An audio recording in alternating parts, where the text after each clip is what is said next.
राजन Iqbal series SC. Bedi जी के द्वारा लिखित तिब्बत में तबाही।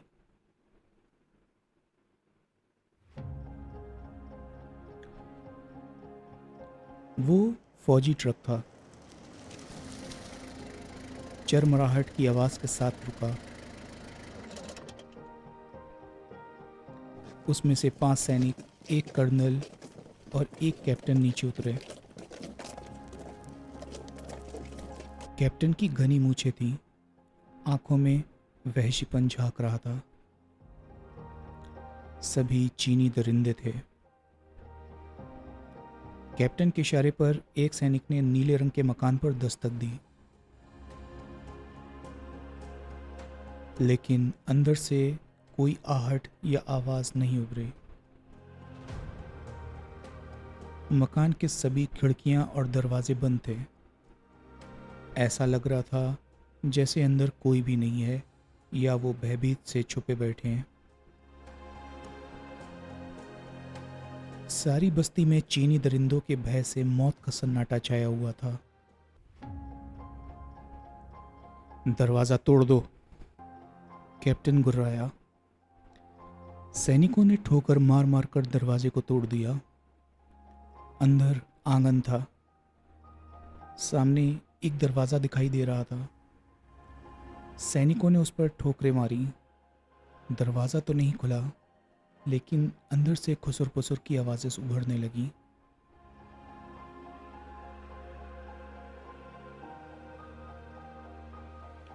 अगर तुम लोगों ने दरवाजा ना खोला तो हम इसे भी तोड़ देंगे। कैप्टन गुर्राता हुआ बोला। जब कोई उत्तर नहीं मिला तो वो चिल्लाया, तोड़ दो।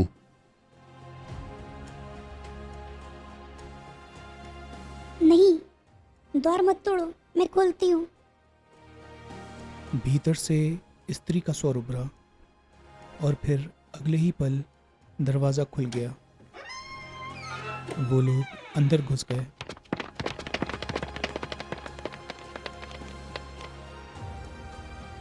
अंदर उस औरत के अलावा 2 छोटे लड़के, 2 युवतियां, एक बूढ़ा तिब्बती मौजूद था।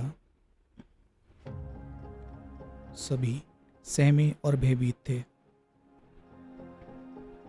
बुढ़िया, कैप्टन ने पूछा। चकाई लामा कहाँ है? नाम तो मैंने सुना है, तिब्बती जनता उसे फरिश्ता मानती है, लेकिन मैंने उसे आज तक नहीं देखा। झूठ बोलती है। कैप्टन ने उसके बाल पकड़कर झटका दिया। वो चीख उठी। सच बता दे वरना हम तुझे मार डालेंगे। मैं झूठ नहीं बोल रही। तुम लोगों ने उसे छुपा रखा है। हमारे घर की तलाशी ले लो। कैप्टन ने सैनिकों को इशारा करा। वो घर की तलाशी लेने के लिए चारों तरफ बिखर गए।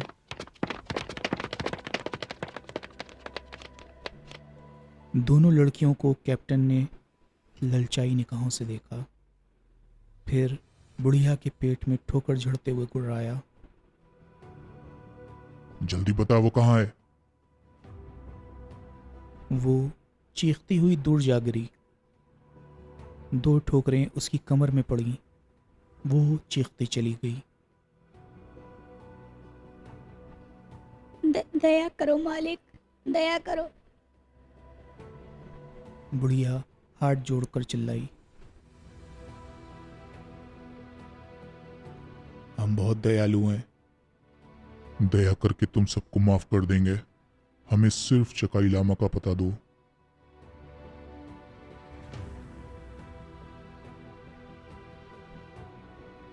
मैं नहीं जानता मालिक। बूढ़े पर लात और घूंसे बरसने लगे। वो चीखने चिल्लाने लगा। बच्चे रोने लगे। इस कुतिया के पिल्ले को चुप कराओ, वरना टुकड़े कर दिए जाएंगे। कैप्टन गुर्राया। दोनों युवा लड़कियों को उन्होंने सीने से लगा लिया। बूढ़े, अभी भी मौका है, बता दे वरना टुकड़े कर दूंगा। मालिक, हमें चकाई का कुछ भी नहीं पता। कैप्टन ने पूरी ताकत से हाथ में पकड़ी स्टेन गन का भारी हत्था उसके सिर पे दे मारा। सिर में कई दरारें पड़ गईं। भेजा बाहर निकल आया। लड़कियां और बच्चे अपने बाप के मृत जिस्म से लिपट कर रोने लगे। कर्नल खामोशी से सब देख रहा था। वो बोला, कैप्टन, ये लोग बहुत पक्के हैं, कुछ नहीं बताएंगे। मुझे भी ऐसा ही लगता सर।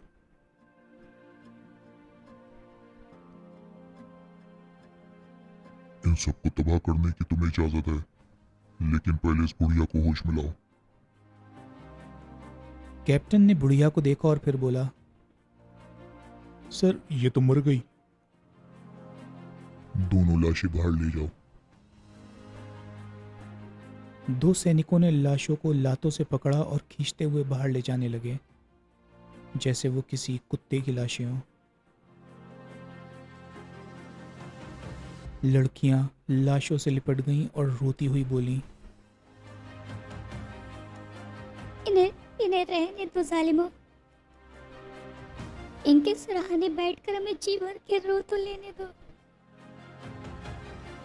लेकिन कर्नल के इशारे पर सैनिकों ने लड़कियों को अलग कर दिया। वो सैनिक लाशों को खींचते हुए बाहर ले गए। लड़कियों, कर्नल कोमल स्वर में बोला, अगर तुम हम लोग को बता दो कि चकाई कहाँ है तो हम तुम लोग को छोड़ देंगे। लेकिन हमें कुछ नहीं मालूम। फिर कर्नल और कैप्टन उन पर टूट पड़े। लड़कियां चीखने लगीं। दोनों बच्चे कैप्टन और कर्नल की टांगों से लिपट गए और दांतों से काट लिया। दोनों ने क्रोध से दांत पीसे और बच्चों को उठाकर दीवार पर दे मारा। दोनों के सर दीवार से टकराए और फट गए। जालिम चीनियों ने दो बूढ़ों को खत्म करने के बाद मासूम बच्चों की भी हत्या कर दी थी। जुल्म की हद तो हो गई थी, लेकिन अभी जुल्म खत्म नहीं हुआ था, बल्कि वो तो और खूंखार हो गए थे। कर्नल और कैप्टन फिर से भूखे भेड़ियों की तरह लड़कियों पर टूट पड़े।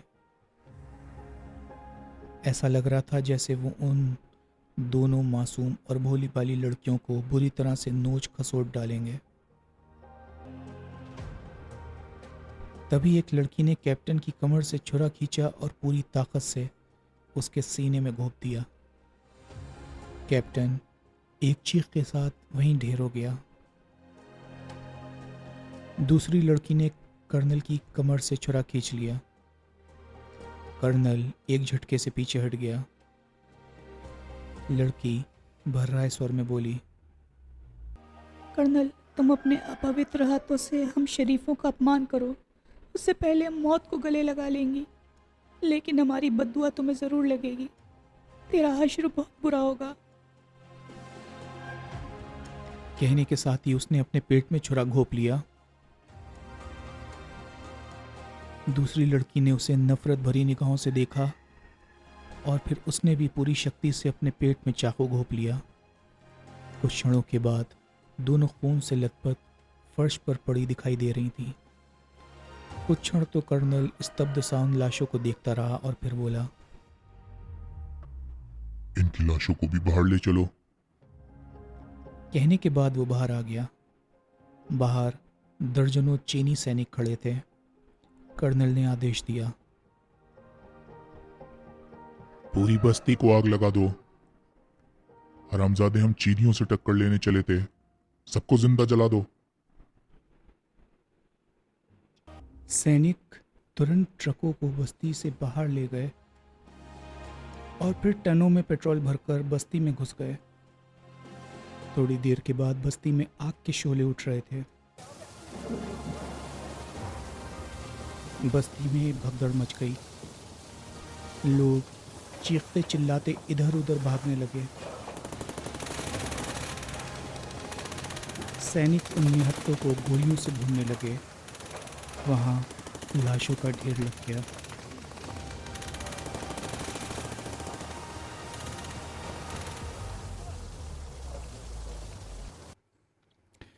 अगला दृश्य।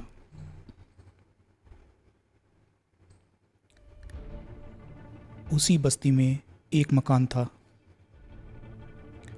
जिसकी 2 खिड़कियां एकाएक खुली।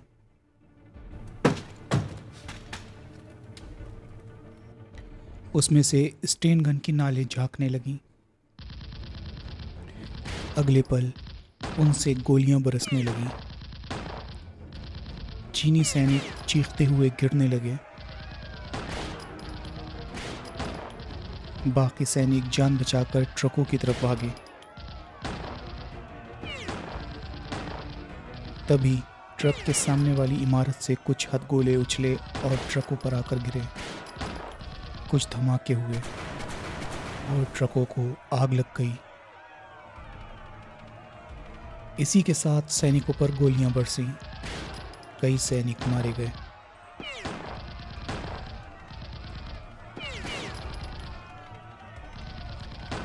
बचे हुए सैनिक दूर खड़े ट्रकों की तरफ भागे। फिर सैनिकों के बैठते ही ट्रक वहां से चल पड़े।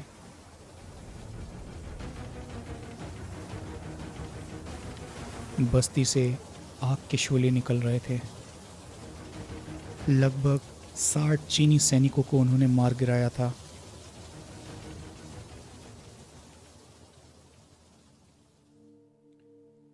लोग इधर उधर से निकलकर एक मैदान में एकत्रित होने लगे। उनमें औरतें, बूढ़े, बच्चे और लड़कियां थीं। उनके साथ स्टेन गन वाले भी चल रहे थे।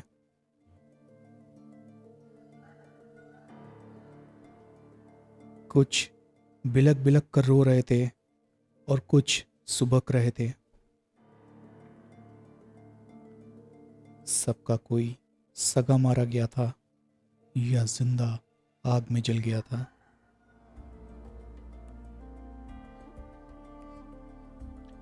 चीनियों की आबादी दुनिया में सबसे ज्यादा थी। अगर उनके कुछ 100 सैनिक मारे भी जाते तो उनको कोई फर्क नहीं पड़ता। स्टेन गनधारियों में राजन, चकाई लामा और उसके कुछ साथी थे। वो सब भी काफी दुखी नजर आ रहे थे। थोड़ी देर वो उनके साथ रहे और फिर वापस हो लिए। कोई आधे घंटे के बाद ही मेजर जनरल 2 सैनिक दस्तों के साथ वहां पहुंच गया। साथ में आग बुझाने की गाड़ियां भी थीं।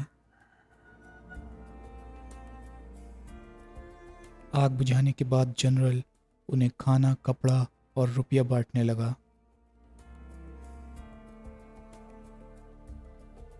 पहले तो लोगों ने उसे लेने से इनकार किया, लेकिन जब उसने कहा कि वो सैनिक टुकड़ी के विरुद्ध कार्रवाई करेगा जिसने ये अत्याचार किया है, तो उन्होंने सहायता ले ली। सहानुभूति अर्जित करने का ये एक अच्छा ढंग था।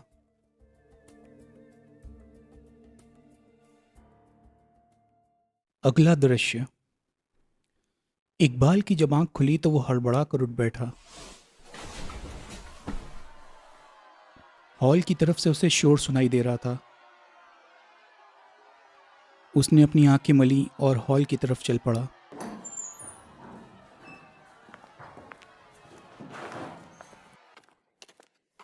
रास्ते में उसे कई अजनबी चेहरे दिखाई दिए। हॉल में काफी भीड़ एकत्रित थी। चकाई किसी नेता की तरह कुर्सी को ही मंच बनाकर भाषण दे रहा था। राजन, शोभा, व दूसरे लोग पास ही खड़े थे। इकबाल पीछे खड़ा होकर भाषण सुनने लगा। चकाई कह रहा था, आज भी चीनियों ने वहशियाना हरकत करी है। सारी बस्ती में पेट्रोल डालकर आग लगा दी। हमारे सैकड़ों भाई बहन जिंदा जल गए। बचकर भागने वालों को गोलियों से भून डाला। उन्होंने जुल्म की हद कर दी है। ये हरामजादे चंगेज खान और हलाकू की संतानें हैं। हमें इनसे प्रतिशोध लेना होगा। दुनिया का कोई भी कानून उन्हें ऐसा जुल्म करने की इजाजत नहीं देता है। पहले उन्होंने हमारे देश पर हमला करके हमें गुलाम बनाया और अब हम पर अत्याचार कर रहे हैं। उन जालिमों ने माओं के बेटे, सुहागनों का सुहाग और बहनों के भाई व बच्चों से उनके पिताओं को छीना है। हम अब और अन्याय बर्दाश्त नहीं कर सकते। हमें हमारा देश वापस चाहिए। हम अपनी आज़ादी उनसे छीन कर लेंगे, क्योंकि प्यार मोहब्बत से वो हमें हमारी आज़ादी नहीं देने वाले। इसी तरह लगभग आधे घंटे तक चकाई जोशीला भाषण देता रहा। सुनने वालों के दिल में चीनियों के प्रति नफरत की आग सुलग उठी। सभा बर्खास्त हो गई। इकबाल जब राजन से मिला तो उसने पूछा, ये सब क्या है? चीनियों ने एक बस्ती को जलाकर तबाह कर दिया। क्यों? उन्हें चकाई की तलाश है। ये जानते हुए भी कि चकाई यहां नहीं है। वो बहाना बनाकर अत्याचार कर रहे हैं। कारण? दूसरे लोग आजादी के दीवानों की सहायता ना करें। चकाई और उसके साथियों ने क्या तय किया है? वो अंतिम सांस तक आजादी के लिए लड़ेंगे। लेकिन हम उनका साथ कब तक देंगे? शोभा ने पूछा। तिब्बत हिमालय की गोद में बसा एक छोटा देश ही नहीं है। हिमालय का स्वर्ग है। यहाँ के लोग भोले और सीधे साधे हैं। दुनिया की हेरा फेरी इन्हें नहीं आती। मेरा तो दिल चाहता है कि तब तक यहाँ रहूं जब तक ये देश स्वतंत्र नहीं हो जाता। एक शर्त पे यहाँ रह सकते हो, इकबाल बोला।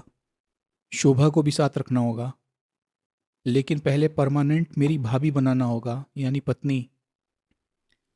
शोभा के चेहरे पर शर्म की लाली दौड़ गई। उसने कनखियों से राजन की तरफ देखा और फिर नजरें झुका ली। तुम्हें बकवास के सिवा भी कुछ आता है? और तुम्हें डांटने के सिवा भी कुछ आता है? वैसे अगर मेरी सल्लो जी यहां पर होती तो मैं जरूर यहां रह जाता। राजन उसे घूर कर रह गया। इकबाल ने पलकें झपकाई और फिर पूछा, क्या तुम उस समय बस्ती में थे? हाँ, चकाई और उसके कुछ साथी भी मेरे साथ थे। आग हमारे सामने ही लगाई गई थी। बस्ती में जितने लोग मरे थे उतने ही हमने चीनी अवश्य मार गिराए हैं। काश मैं वहां होता, कम से कम 100 चीनी अवश्य मारता। कुछ क्षणों की खामोशी के बाद शोभा बोली, राजी, इस चक्कर में शायद हम अपना अभियान भूल गए हैं। मुझे याद है। चीनियों का मिसाइल कारखाना तबाह करके ही हम यहाँ से जाएंगे। मौका देखकर मैं नाफी और चकाई से बात करूंगा।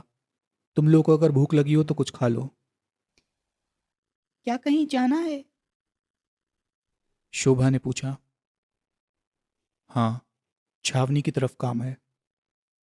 तभी दरवाजे से नाफी का स्वर उभरा। मैं खाना ले आई हूँ।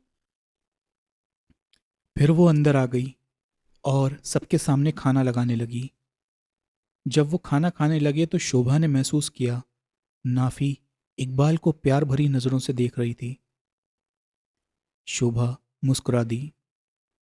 खाना खाने के बाद जब नाफी बर्तन उठाकर चली गई तो इकबाल बोला, क्या नाफी को साथ ले जाना उचित होगा? क्यों? जहां हम जा रहे हैं वहां खतरा है। एक औरत होने के नाते वो खतरों का सामना नहीं कर पाएगी। इसमें हंसने वाली क्या बात है? वो तिब्बत की बेटी है। अगर वो साधारण लड़की होती तो ऐसा कभी ना करती। एक औरत दूसरी औरत की तरफदारी तो करेगी। वैसे मैं कहने वाला था कि तुम्हें भी यहीं छोड़ा जाए। कहकर तो देखो, एक थप्पड़ पड़ता। भाभी जान, इकबाल मासूम सी सूरत बनाता हुआ बोला, एक बात सच सच कहूं, कहो। अपनी सल्लो के थप्पड़ का स्वाद मैं चख चुका हूं, लेकिन होने वाली भाभी के थप्पड़ का स्वाद नहीं चखा। लो, गाल हाजिर है, जरा देखूं तो कैसा स्वाद है। शोभा प्यार से उसके गाल पर थप्पड़ लगाती हुई बोली। बड़े बेशरम हो देवर जी। राजन बुरा सा मुंह बनाता रहा। अगला दृश्य। सभी चीनी सैनिकों की वर्दी में थे। राजन ने इस समय कर्नल की वर्दी पहन रखी थी। चकाई मेजर और इकबाल कैप्टन बना हुआ था। शोभा और नाफी ने सैनिकों की वर्दी पहन रखी थी। चकाई के दो साथी भी सैनिकों की वर्दी में थे। एकाएक इकबाल ने पूछा, राजन, समझ नहीं आया, हम कैंप किस मकसद से जा रहे हैं?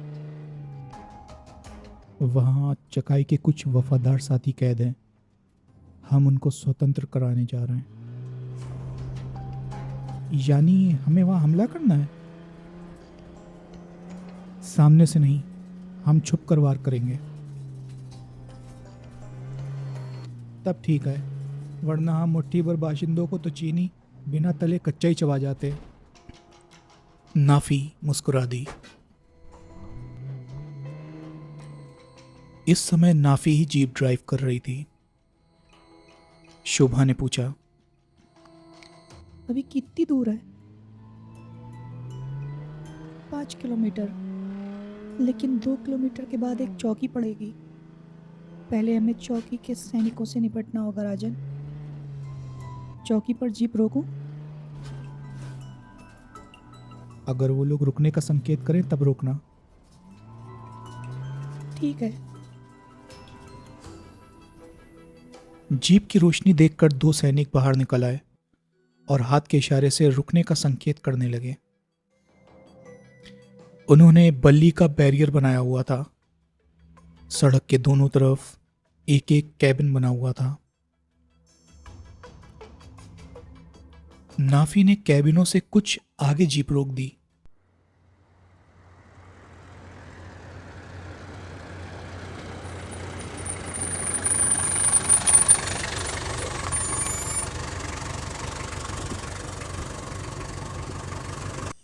अब कैबिन की रोशनी उनके चेहरों पर नहीं पड़ रही थी। कौन हो तुम? कड़कड़ाते स्वर में पूछा गया।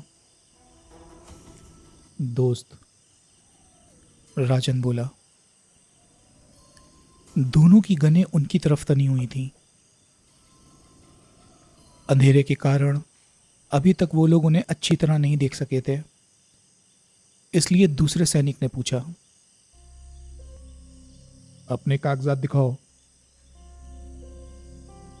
राजन नीचे उतर आया और कुर्राते हुए बोला, अफसरों से बात करने की तमीज नहीं है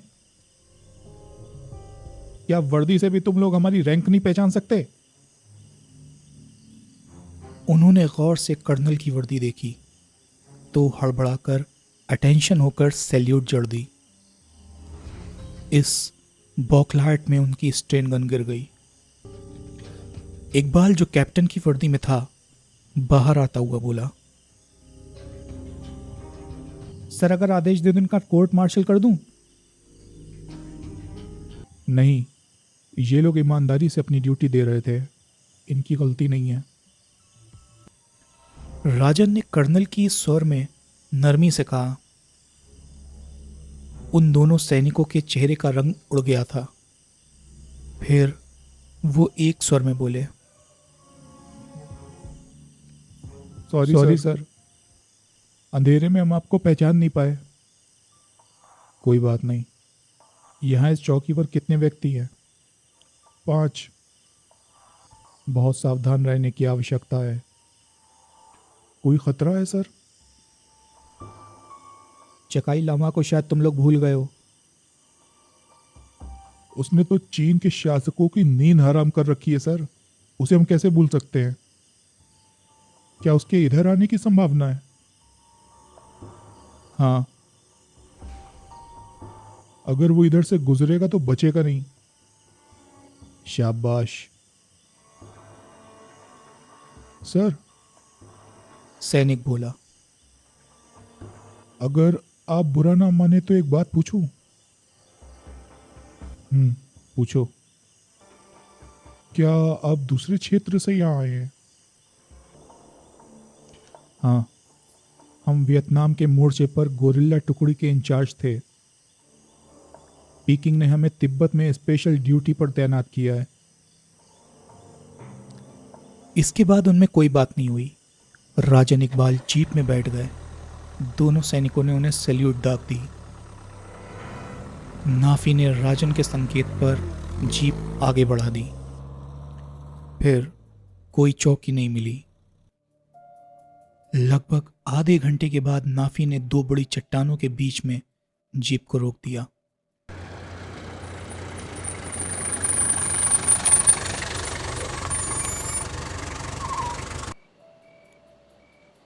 उसके बाद खुमानियों एक पहाड़ी फल का बाग था जो उजड़ा हुआ था। सब उस बाग में सावधानी से आगे बढ़ने लगे। बाग को पार करने के बाद नाफी बोली, हम कैंप की सीमा में हैं। कैंप में कितने रक्षक होंगे? शोभा ने पूछा। 10। वो लोग बहुत सावधान रहते हैं। 10 से तो हम लोग निपट लेंगे। क्यों इकबाल? अजी सबको मुर्गा बना देंगे और कुकड़कू बोलने से पहले ही गर्दन मरोड़ देंगे। सब मुस्कुरा दिए। आगे कांटेदार तार की बाड़ लगी हुई थी। उसके बाद एक मचान बनी थी जिस पर एक सैनिक मौजूद था। वो सर्च लाइट की रोशनी चारों तरफ घुमा रहा था। रोशनी तारों की बाड़ के एक सिरे से दूसरी तरफ और फिर दूसरे सिरे से पहले सिरे की तरफ आती थी। उसकी स्टेन गन पास ही रखी हुई थी। अब क्या किया जाए? चकाई ने पूछा। हम तारों को काटकर अंदर की तरफ बढ़ेंगे। राजन बोला। इसके लिए हमें तारों को काटना होगा। मैं जाकर काटता हूँ, तुम यहीं रुको, इकबाल जाएगा। इकबाल ने कटर लिया और फिर जमीन पर रेंगता हुआ तारों के पास पहुंच गया।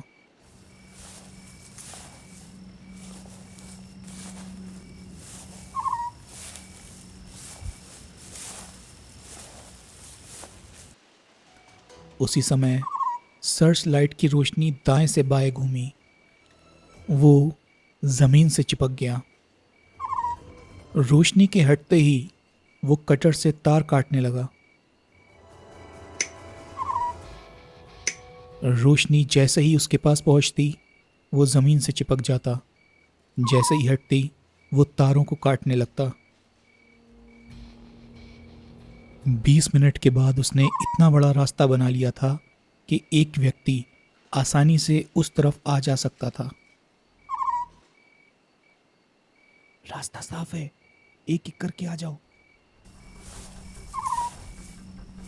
उसने धीरे से कहा और फिर अंदर की तरफ रेंग गया। बाकी लोग भी एक एक करके अंदर की तरफ रेंग गए। मचान के नीचे पहुंचकर वो लोग सुरक्षित हो गए।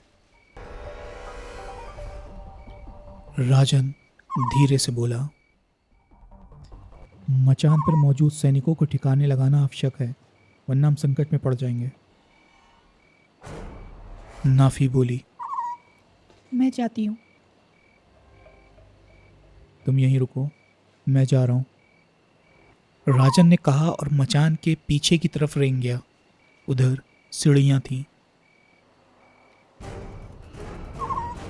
सीढ़ियों के द्वारा चढ़कर वो ऊपर पहुंचा। सैनिक अभी भी सर्च लाइट घुमा रहा था और राजन बोला, शाबाश जवान, तुम अपनी ड्यूटी बहुत मुस्तैदी से दे रहे हो। जवान एकदम पथरा गया। एक कर्नल को सामने देखकर उसने सैल्यूट जड़ दी और बोला, थैंक यू सर। उसी समय राजन ने एक भरपूर हाथ उसकी गर्दन पर जड़ दिया। कट की आवाज हुई और उसकी गर्दन की हड्डी टूट गई।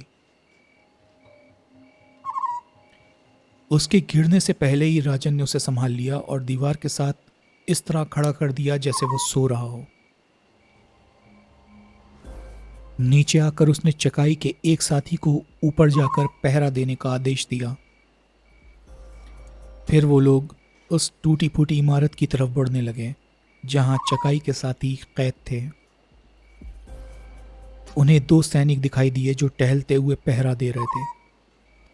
राजन इकबाल के साइलेंसर युक्त रिवॉल्वरों ने आग उगली।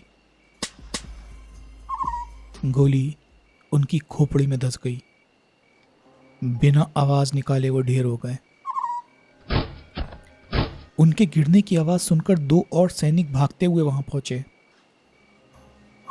अपने साथियों को खून से लथपथ देखकर वो चौंके। वो कोई हरकत करते उससे पहले ही राजन इकबाल के रिवॉल्वरों ने फिर से शोले उगले। वो दोनों भी बिना चीखे वहीं ढेर हो गए। इसके बाद जब उन्हें कोई आहट सुनाई नहीं दी तो वो लोग बैरक की तरफ लपके। एक रक्षक की जेब से चकाई ने चाबियों का गुच्छा निकाला और बैरकों को खोलने लगा। वो 40 लोग थे। तिब्बत की स्वतंत्र संग्राम के बहादुर सिपाही और चकाई के साथी। चकाई बोला, यहां से जितने हथियार ले सकते हो ले लो और लेकर निकल जाओ। कोई सैनिक मिले तो खत्म कर दो, लेकिन फायरिंग नहीं होनी चाहिए। फायरिंग की आवाज सुनते ही चीनी सैनिक टिड्डी दल की तरह बाहर निकल आएंगे। उन्होंने हाँ में सिर हिलाया। थोड़ी देर के बाद वो लोग जीप में बैठे हुए थे। जीप लहासा सिटी की तरफ दौड़ रही थी। ये अभियान इतनी आसानी से फतह हो जाएगा, इस बात को उन्होंने सपनों में भी नहीं सोचा था। सबके चेहरे खिले हुए थे। अगला दृश्य।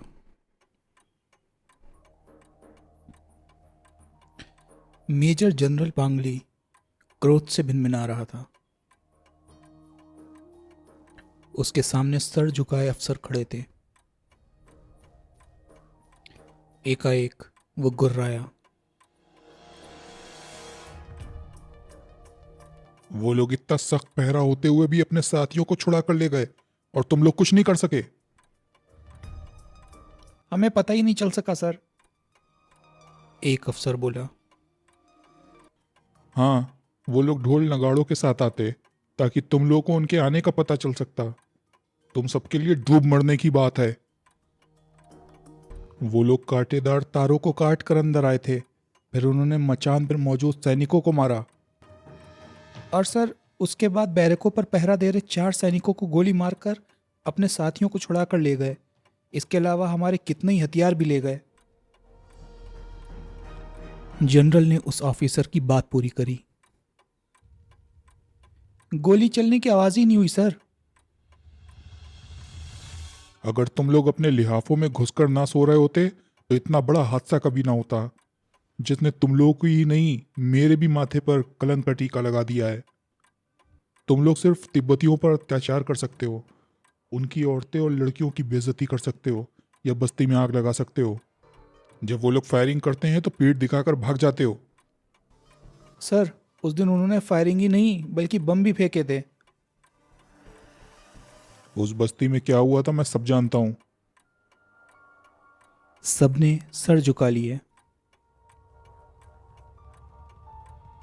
राजधानी बीजिंग से संदेश आया है, जैसे भी हो बाकियों को कुचलकर तिब्बत में शांति स्थापित की जाए। रक्षा मंत्री से मुझे कसकर डांट पड़ी है और कहा गया है कि जहां ताकत से काम ना चले वहां चालाकी से काम लो। हमें क्या करना होगा? बौद्धों के राज मंदिर में इस समय कितने व्यक्ति होंगे? क्या वहां गड़बड़ करने का इरादा है? एक ऑफिसर ने पूछा। हाँ, लेकिन लामाओं को तो हमारी सरकार ने आश्वासन दिया था कि राज मंदिर में हम कभी हस्तक्षेप नहीं करेंगे।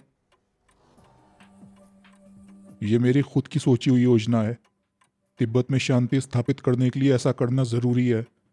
तुम लोग तिब्बती वेशभूषा में मेरे साथ चलोगे। क्या कोई खास योजना है? हाँ, हमारी इस योजना के सफल होते ही तिब्बती बगावत का रास्ता छोड़ देंगे। उनमें हलचल मच जाएगी। सैनिकों को बुलाया जाए? नहीं, ये गुप्त अभियान है। किसी को भी खबर नहीं होनी चाहिए। फिर दूसरे कमरे में जाकर उन्होंने यूनिफॉर्म उतारी और तिब्बती कपड़े पहनने लगे। सभी की आंखों में खूंखार चमक थी। अगला दृश्य। सवेरा होने वाला था। शोभा इकबाल के साथ छत पर आ गई थी। चारों तरफ पहाड़ी पहाड़ थे जिन पर चांदी जैसी बर्फ चमक रही थी। देवर जी, कहिए भाभी जी। अगर इस बर्फ में थोड़ी सी सुर्खी घोलकर एक लड़की की आकृति बना दी जाए तो वो नाफी बन जाएगी। बिल्कुल ठीक कहा, इकबाल झट से बोला।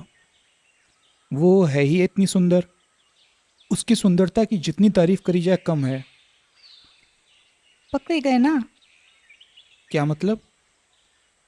जब से हम यहाँ आए हैं मैं नोट कर रही हूँ, तुम मौका मिलते ही नाफी को चोरी से कनखियों से देखते हो। तो इसमें बुराई क्या है? खुदा की बनाई हुई खूबसूरत चीज़ को देखना या उसकी तारीफ करना तो खुदा के हुनर की प्रशंसा करना है। डाली पर लगा फूल जब हमें सुंदर लगता है तो क्या हम उसे जी भर कर नहीं देखते, उसकी तारीफ नहीं करते? जिसके बाग का वो फूल होता है वो कितना खुश होता है। फूल को तोड़कर अगर हम मसल दें तो वो बुराई है।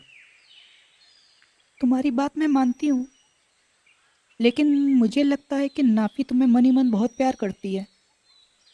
तब तो मर गए। और तुम भी? अरे नहीं, मैंने अपनी सल्लो के सिवा और किसी से प्यार नहीं किया है।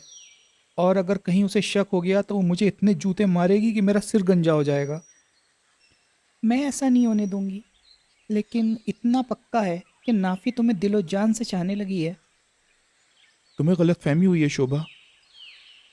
खैर, जल्दी तुम्हें प्रमाण मिल जाएगा। अच्छा, और अगर ये बात राजन के साथ होती फिर तुम क्या करती? अभी तक राजन मुझे प्यार नहीं दे सका, किसी और लड़की को वो प्यार क्या देगा। शोभा ने हंसते हुए कहा और फिर बोली। आओ नीचे चले, अब तक चाय बन गई होगी। जैसे ही वो लोग नीचे पहुंचे नाफी चाय लेकर आ गई। फिर सबने चाय पी। राजन सोच में डूबा हुआ था। शोभा की नज़र उसी पर थी। इकबाल, एक मिनट बाहर आना, तुमसे एक बात कहनी है। नाफी ने धीरे से कहा और फिर बाहर निकल गई। इकबाल ने अपना कान खुजाया और फिर वो भी बाहर आ गया। वो बालकनी में खड़ी थी। कहो, क्या कहना है?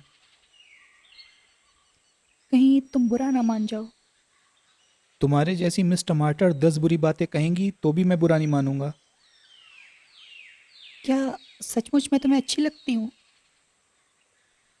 नाफी उसका हाथ अपने हाथ में लेकर मीठे स्वर में बोली। लो कर लो बात। मिस साहिबा, टमाटर किसे अच्छा नहीं लगेगा, और तुम तो पूरी टमाटर का पेड़ हो। अपने मोती जैसे दांत दिखाना बंद करो। पहले जो कहना चाहती हो वो कहो। तुम मुझे बहुत अच्छे लगते हो। तुमसे अलग होने की बात सोचकर ही मेरी रूह कांप जाती है। मैं चाहती हूँ कि हम हमेशा साथ रहें। अरे बाप रे, मर गए। क्या हुआ? मुझे याद है तुमने मुझे एक बार कद्दू कहा था। हाँ, और जब तुम हमेशा मेरे साथ रहोगे तो मैं तुम्हें रोज़ कद्दू कहूँगी। लेकिन टमाटर और कद्दू एक साथ नहीं रह सकते। जब टमाटर को कद्दू पसंद है तो क्यों नहीं रह सकते? सल्लो जी मारेंगी। सल्लू जी कौन? भारत में एक बड़ा प्यारा और मीठा फल होता है, उसका नाम है। नाफी हंस पड़ी और फिर गंभीर स्वर में बोली, इकबाल, एक बात याद रखना, तिब्बती लड़की जिसे एक बार अपने दिल में बसा लेती है, उसी के साथ सारा जीवन व्यतीत कर देती है। अगर वो मना कर दे तो पहाड़ से छलांग लगाकर मर जाती है। तुम मर जाओगी तो मुझे बहुत दुख होगा। तो ऐसा काम करो कि दुख ना हो, मेरा हाथ थाम लो।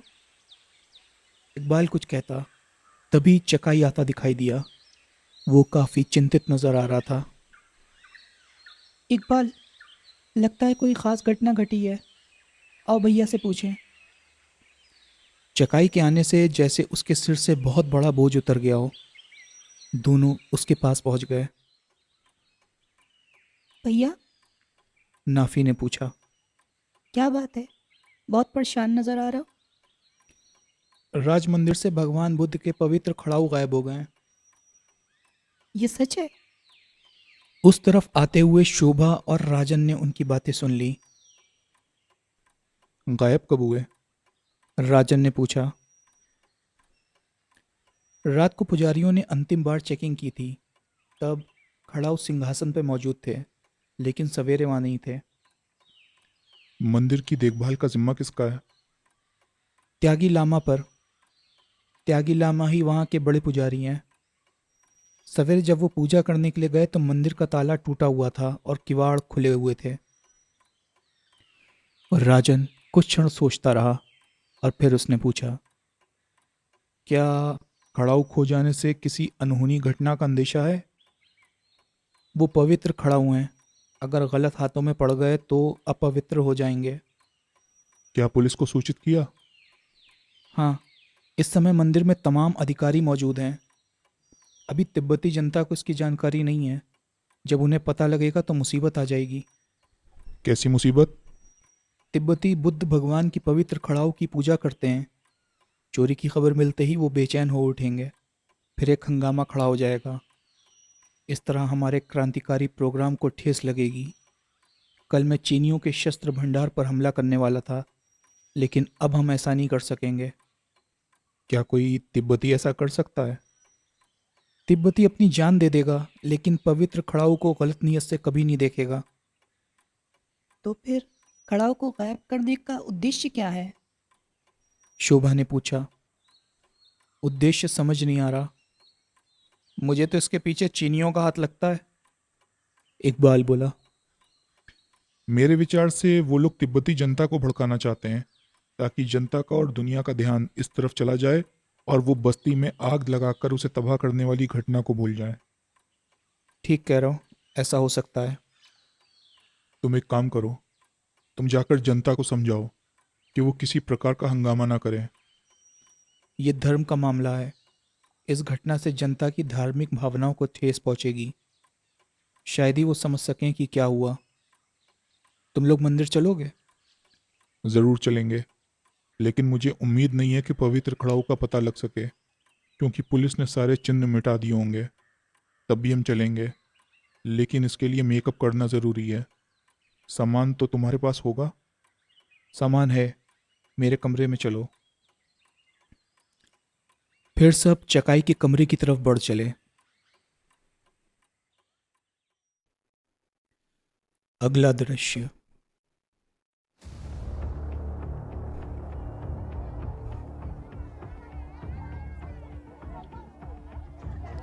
बौद्ध राज मंदिर के चारों तरफ तिब्बती जनता मौजूद थी।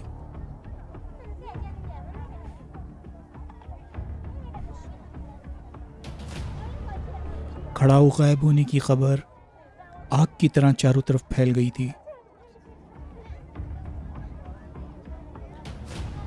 जिसको भी खबर मिलती वो मंदिर की तरफ भागने लगता। हजारों लोग वहां मौजूद थे और चाहते थे उन्हें खड़ाऊ गायब होने की घटना की सही जानकारी दी जाए।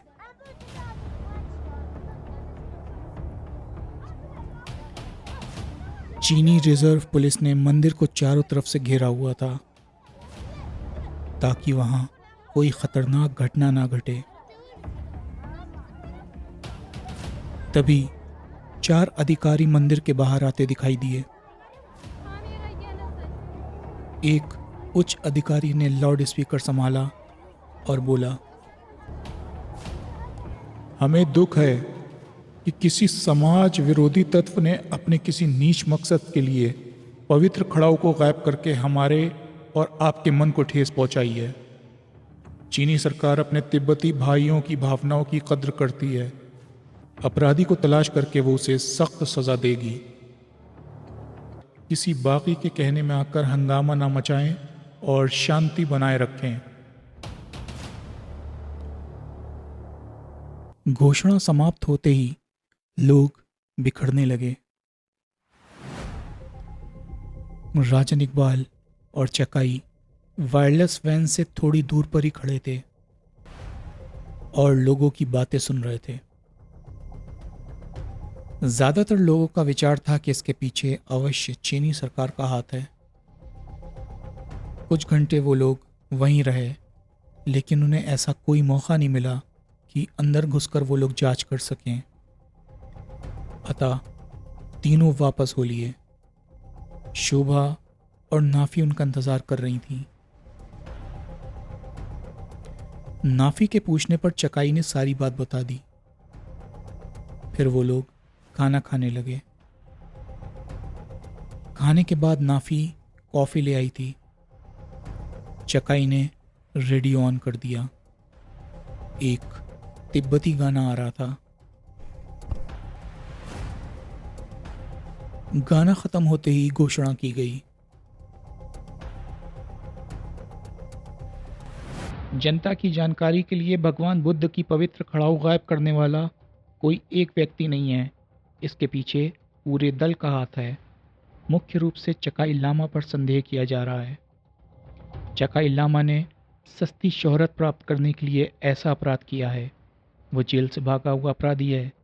उस पर अनेक हत्याओं और सरकार का तख्ता पलट करने की साजिश का इल्ज़ाम है। जो उसका पता बताएगा या पकड़वाने में सरकार की सहायता करेगा, उसे भारी इनाम दिया जाएगा। इसके बाद की खबरें काम की नहीं थीं, इसलिए चकाई ने रेडियो ऑफ कर दिया। इकबाल बोला, राजन, ये साले तो सचमुच बहुत हरामजादे हैं। जनता को चकाई के खिलाफ भड़का रहे हैं। जनता उनकी चालें जानती है। चकाई बोला, वो उनकी बातों पे जरा भी विश्वास नहीं करेगी। अब मुझे पूर्ण विश्वास हो गया है कि इस घटना के पीछे चीनी अधिकारियों का ही हाथ है, ताकि वो चकाई को बदनाम करके इनके आंदोलन में दरार उत्पन्न कर सकें। ये तो बहुत बुरा हो रहा है, शोभा बोली।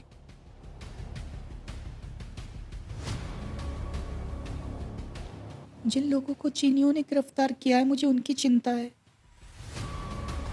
नाफी बोली, अब वो लोग उन पे जुल्म करेंगे। आज़ादी प्राप्त करने के लिए बलिदान देना ही पड़ता है। अभी ना जाने कितनी बार ऐसी घटनाएं घटेंगी। राजन बोला, मैं एक बार मंदिर जाऊंगा। कोई कुछ नहीं बोला।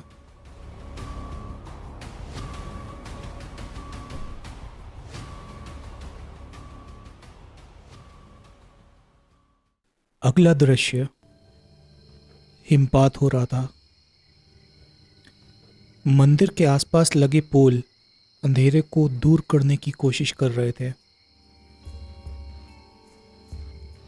चारों तरफ मौत जैसा सन्नाटा छाया हुआ था। जिधर निगाह जाती उधर बर्फ ही बर्फ दिखाई देती थी। सफेद बर्फ में सफेद कपड़े पहने 5 व्यक्ति बड़ी सावधानी से मंदिर की तरफ बढ़ रहे थे। सभी के पास हथियार थे।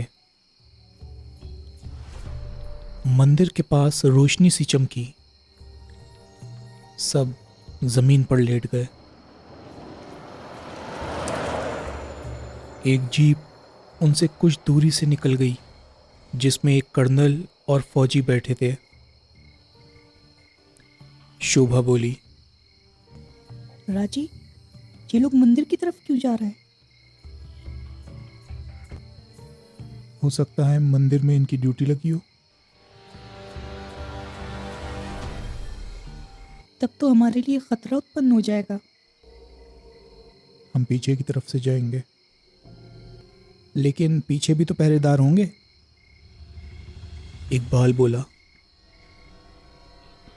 जरूर होंगे। उन्हें धोखा देकर अंदर जाना होगा या फिर हमें उनसे निपटना होगा। अब चुप रहो, हम मंदिर के करीब पहुंच गए हैं। चार दीवारी के बाहर कोई पहरा नहीं था।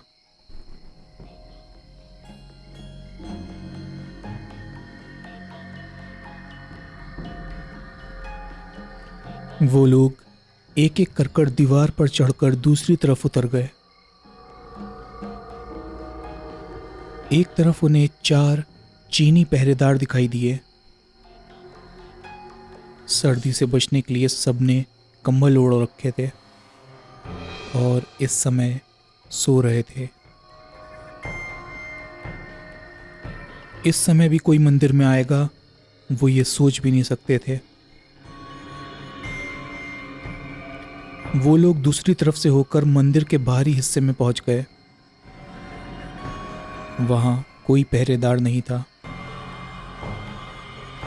सभी दरवाजे और खिड़कियां बंद थे। राजन ने खिड़की का शीशा काटा और हाथ डालकर सिटकनी खोल दी।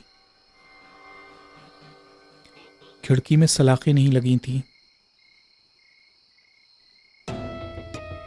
फिर सब एक एक करके अंदर कूद गए।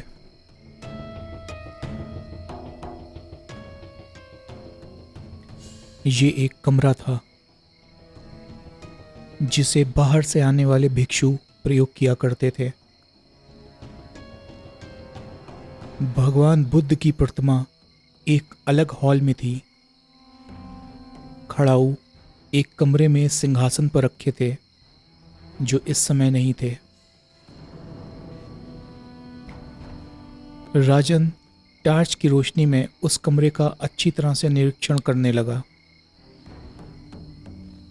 कुछ मुरझाए हुए फूल वहां पड़े थे। कोने में सिंगार का एक अधजला टुकड़ा पड़ा था जिसे राजन ने झुककर उठा लिया। ये टुकड़ा यहां कहां से आया? इकबाल ने पूछा। किसी उच्च अधिकारी ने फेंका होगा। राजन फिर झुका और सिंहासन के नीचे से कोई चीज उठा ली। ये क्या है? शोभा ने पूछा। हीरे की अंगूठी। तभी शोभा का हाथ लगा और गुलदान फर्श पर गिर पड़ा। तेज आवाज हुई। मुख्य द्वार से भागते कदमों की आवाजें आने लगी। शोभा, राजन ने सरसराते स्वर में कहा। तुमने गड़बड़ कर दी है। अब यहां से निकल चलो वरना पकड़ लिए जाएंगे। फिर वो लोग जिस रास्ते से आए थे उसी रास्ते से भाग लिए। तभी टॉर्च की रोशनियां उन पर पड़ी। उसी के साथ फायरिंग हुई। फिर एक स्वर उभरा। बदमाश भाग रहे हैं, बचकर ना जाने पाए। गोलियां उनके दाएं बाएं से निकल गईं। फिर वो बर्फ पर लेट गए। राजन ने पलटकर देखा, एक सैनिक दीवार पर चढ़कर उन पर फायरिंग कर रहा था। राजन ने निशाना साधा और स्टेन गन का ट्रिगर दबा दिया। वो दूर जा गिरा। अब भागो।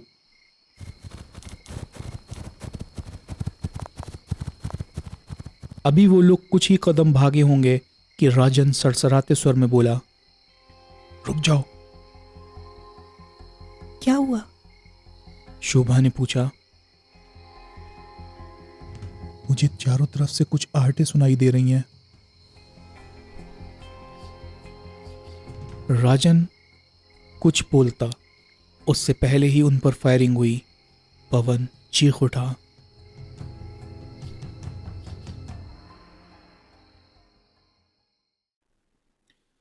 अगला दृश्य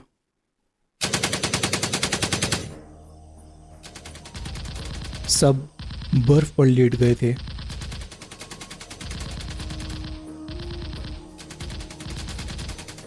पवन, राजन ने पूछा, तुम ठीक तो? गोली बाह में लगी है, हड्डी बच गई है, सिर्फ मांस छिला है। फायरिंग हो रही थी, लेकिन ऐसा नहीं लगता था कि चीनियों ने उन्हें देख लिया हो। वो सिर्फ अंदाजे से फायरिंग कर रहे थे, क्योंकि गोलियां बिना निशाने के चलाई जा रही थीं। सावधान, राजन बोला। हमें घेर लिया गया है। अगर हमसे जरा सी भी चूक हुई तो हम मार डाले जाएंगे। लेकिन ये हरामजादे एकाएक पैदा कहां से हो गए? शोभा बोली। बर्फ का सीना फाड़ कर निकले होंगे, इकबाल ने झट से कहा। बकवास नहीं, इस समय हमें इनका घेरा तोड़कर बाहर निकलना है ताकि किसी सुरक्षित स्थान पर पहुंच सकें। क्यों ना इनसे निपट ले? चकाई बोला। नहीं, पवन घायल है। खतरे की कोई बात नहीं है, ठंड के कारण खून अधिक नहीं बहेगा। क्यों पवन? चकाई ठीक कह रहा है। ठीक है, तुम लोग यहीं रुको, मैं आता हूं, राजन ने कहा और आगे की तरफ रेंग गया। दुश्मन की तरफ से फायरिंग बंद हो गई थी। राजन ने सामने वाले टीले से कई सर उभरते देखे। चीनी शायद उन्हें ही तलाश कर रहे थे। राजन ने अपनी स्टेन गन का रुख उस तरफ करके ट्रिगर दबाया और स्टेन गन को दाएं से बाएं घुमाता चला गया। कई चीखें उभरी। दुश्मन की तरफ से फिर फायरिंग शुरू हो गई, लेकिन इस बार भी वो लोग दिशा का सही अनुमान नहीं लगा पा रहे थे।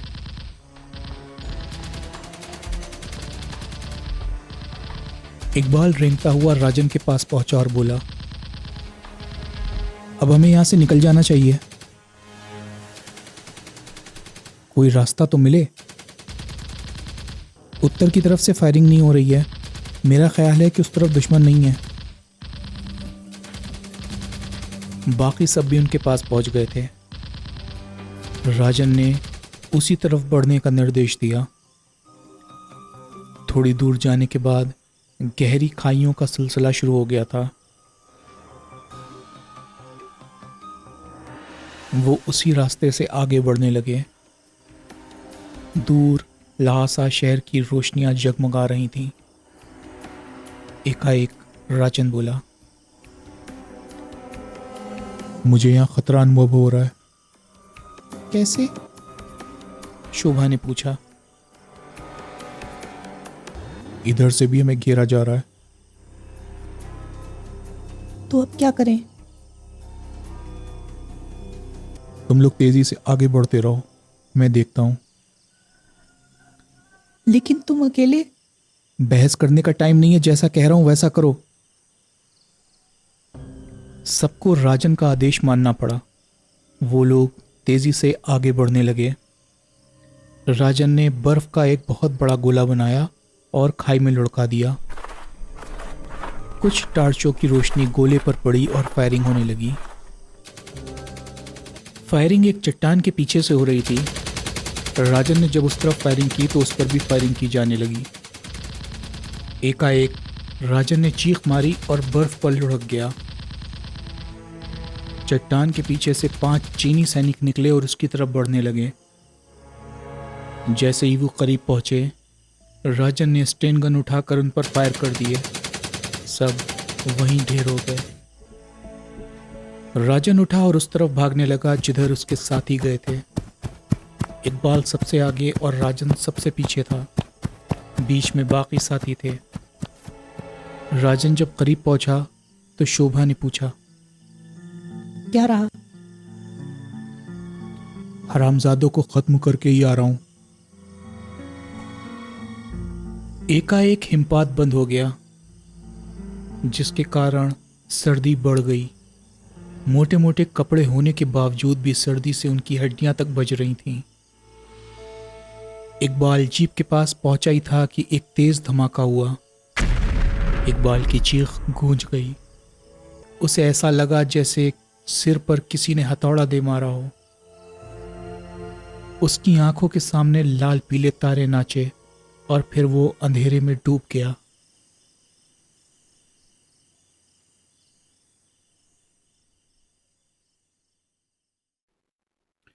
अगला दृश्य। भोर का समय था। सर्दी कड़ाके की पड़ रही थी। चारों तरफ चांदी की तरह चमकती बर्फ ही दिखाई दे रही थी।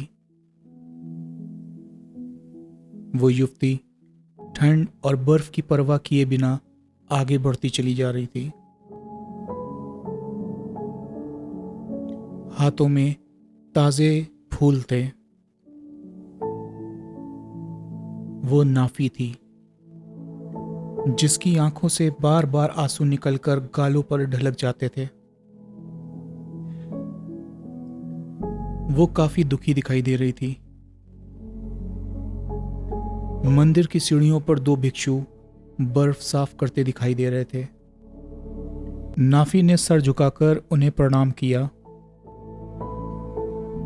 कल्याण हो, वो बोले। सीढ़ियां चढ़कर वो मंदिर में पहुंची, जहां भगवान बुद्ध की विशाल प्रतिमा रखी थी। फूल चढ़ाकर उसने मस्तक झुका दिया और सिसकने लगी। काफी आंसू बहाने के बाद वो भर्राए स्वर में बोली, हे भगवान, तू जानता है मैंने हमेशा देश के लिए ही तुझसे मांगा है, लेकिन आज पहली बार अपने लिए तुझसे कुछ मांग रही हूँ। इनकार मत करना, वरना मैं जीते जी मर जाऊंगी। मेरा प्रीतम, मेरा प्राण मौत से संघर्ष कर रहा है। उसे मौत से बचाओ भगवान। मैं उसे अपना सुहाग मान चुकी हूँ। मेरा सुहाग बचा लो भगवान। इकबाल को जीवन दान दे दो, चाहो तो मेरे प्राण ले लो। फिर उसने भगवान के चरणों में सर रख दिया और सच्चे प्रेम के आंसुओं से चरण धो दिए। भगवान पर चढ़ाए फूलों में से एक फूल उसके सर पर आ गिरा, जैसे भगवान ने उसकी बात स्वीकार कर ली हो। उसने डबडबाई आंखों से भगवान की प्रतिमा को देखा, फिर बाहर निकल गई। बाहर आते ही वो घर की तरफ चल पड़ी।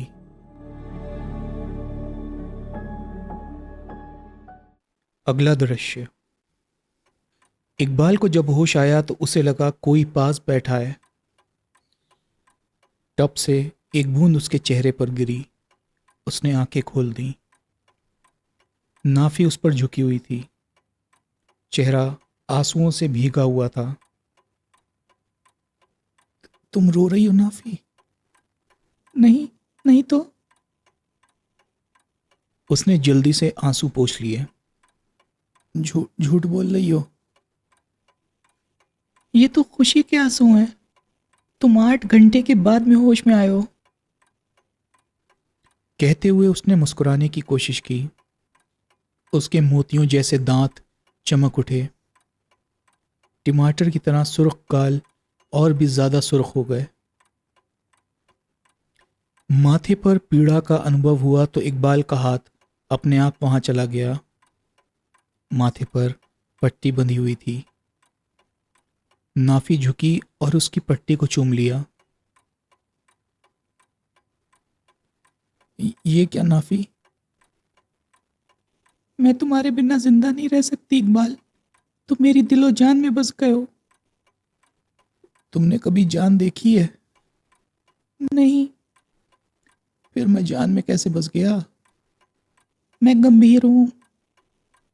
ओके, मैं भी गंभीर हो जाता हूं,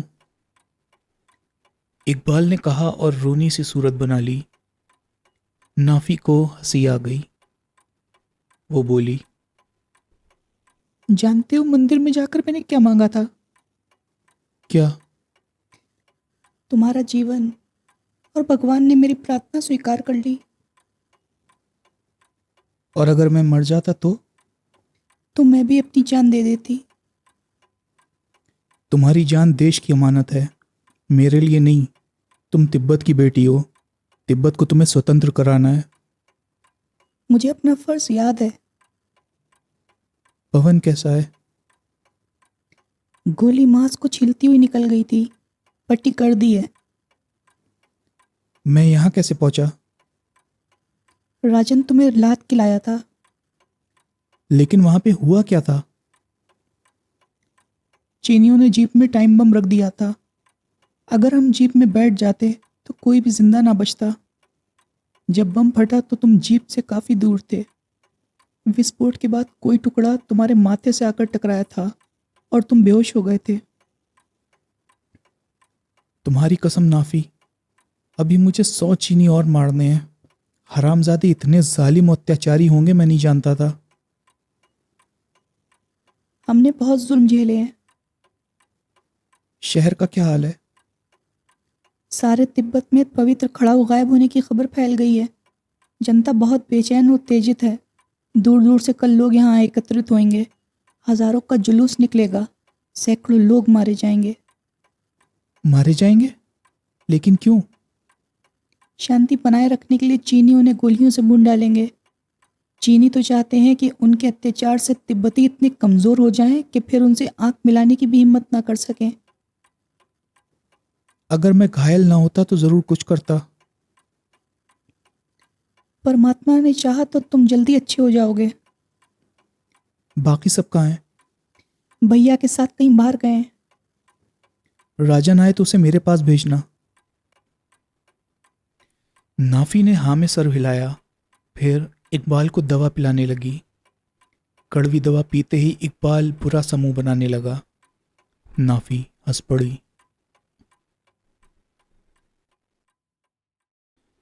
अगला दृश्य।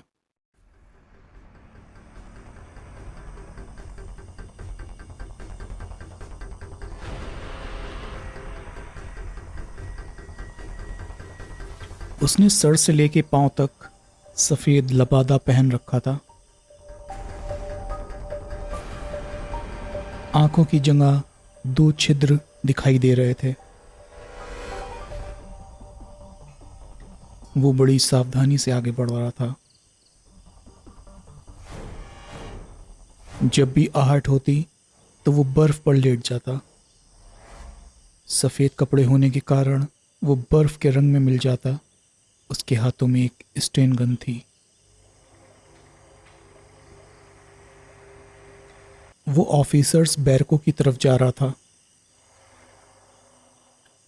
फिर वो उस भाग में पहुंच गया जहां मेजर जनरल का कक्ष था। आहट होते ही वो आड़ में हो गया। जनरल के कक्ष से एक कर्नल निकलकर बैरकों की तरफ बढ़ने लगा। जब वो ओझल हो गया तो सफेद पोश ने अंदर झांका। जनरल की पीठ दरवाजे की तरफ थी और होठों से सिगार लगाकर सुलगा रहा था। कश लेकर जब उसने धुआं छोड़ा तो अफीम की बदबू सारे कमरे में फैल गई।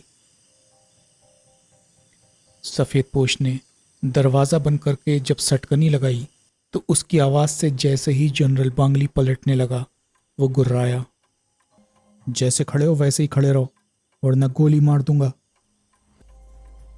कौन हो तुम? दोस्त या दुश्मन? कहने के साथ ही उसने स्टेन गन उसकी तरफ तानी और बोला, अब तुम मुड़ सकते हो। जनरल मुड़ा और फिर चौंकते हुए बोला, ये क्या मजाक है? मजाक तो तब होता जब मैं सरेआम तुम्हारी पोल जनता के सामने खोल देता। क्या मतलब? खड़ाऊ के चोर का नाम उन्हें बता देता। क्या आप बक रहे हो? बक नहीं रहा, बल्कि प्यार से कह रहा हूं कि राज मंदिर की पवित्र खड़ाऊ वापस कर दो। हम खुद उनकी खोज कर रहे हैं। वाह, यानी मारो भी तुम और सहलाओ भी तुम। तो मुझे चोर कह रहे हो? जन्म से ही चोर लगते हो। अरे मैं मंदिर में क्यों चोरी करूंगा? ताकि तुम फसाद और बलवे की आड़ में तिब्बती जनता को गोलियों से भून डालो, आज़ादी प्राप्त करने की उनकी योजना को नेस्तो नाबूद कर दो। मैं तुम्हें खत्म कर दूंगा। लेकिन प्यारे, इस समय तो तुम मौत की नोक पे खड़े हो। जनरल ने उस पर छलांग लगा दी। वो एक तरफ हट गया। जनरल अपनी ही झोंक में फर्श पर जा गिरा। लगता है फर्श चूमने में तुम्हें मजा आता है। Shut up.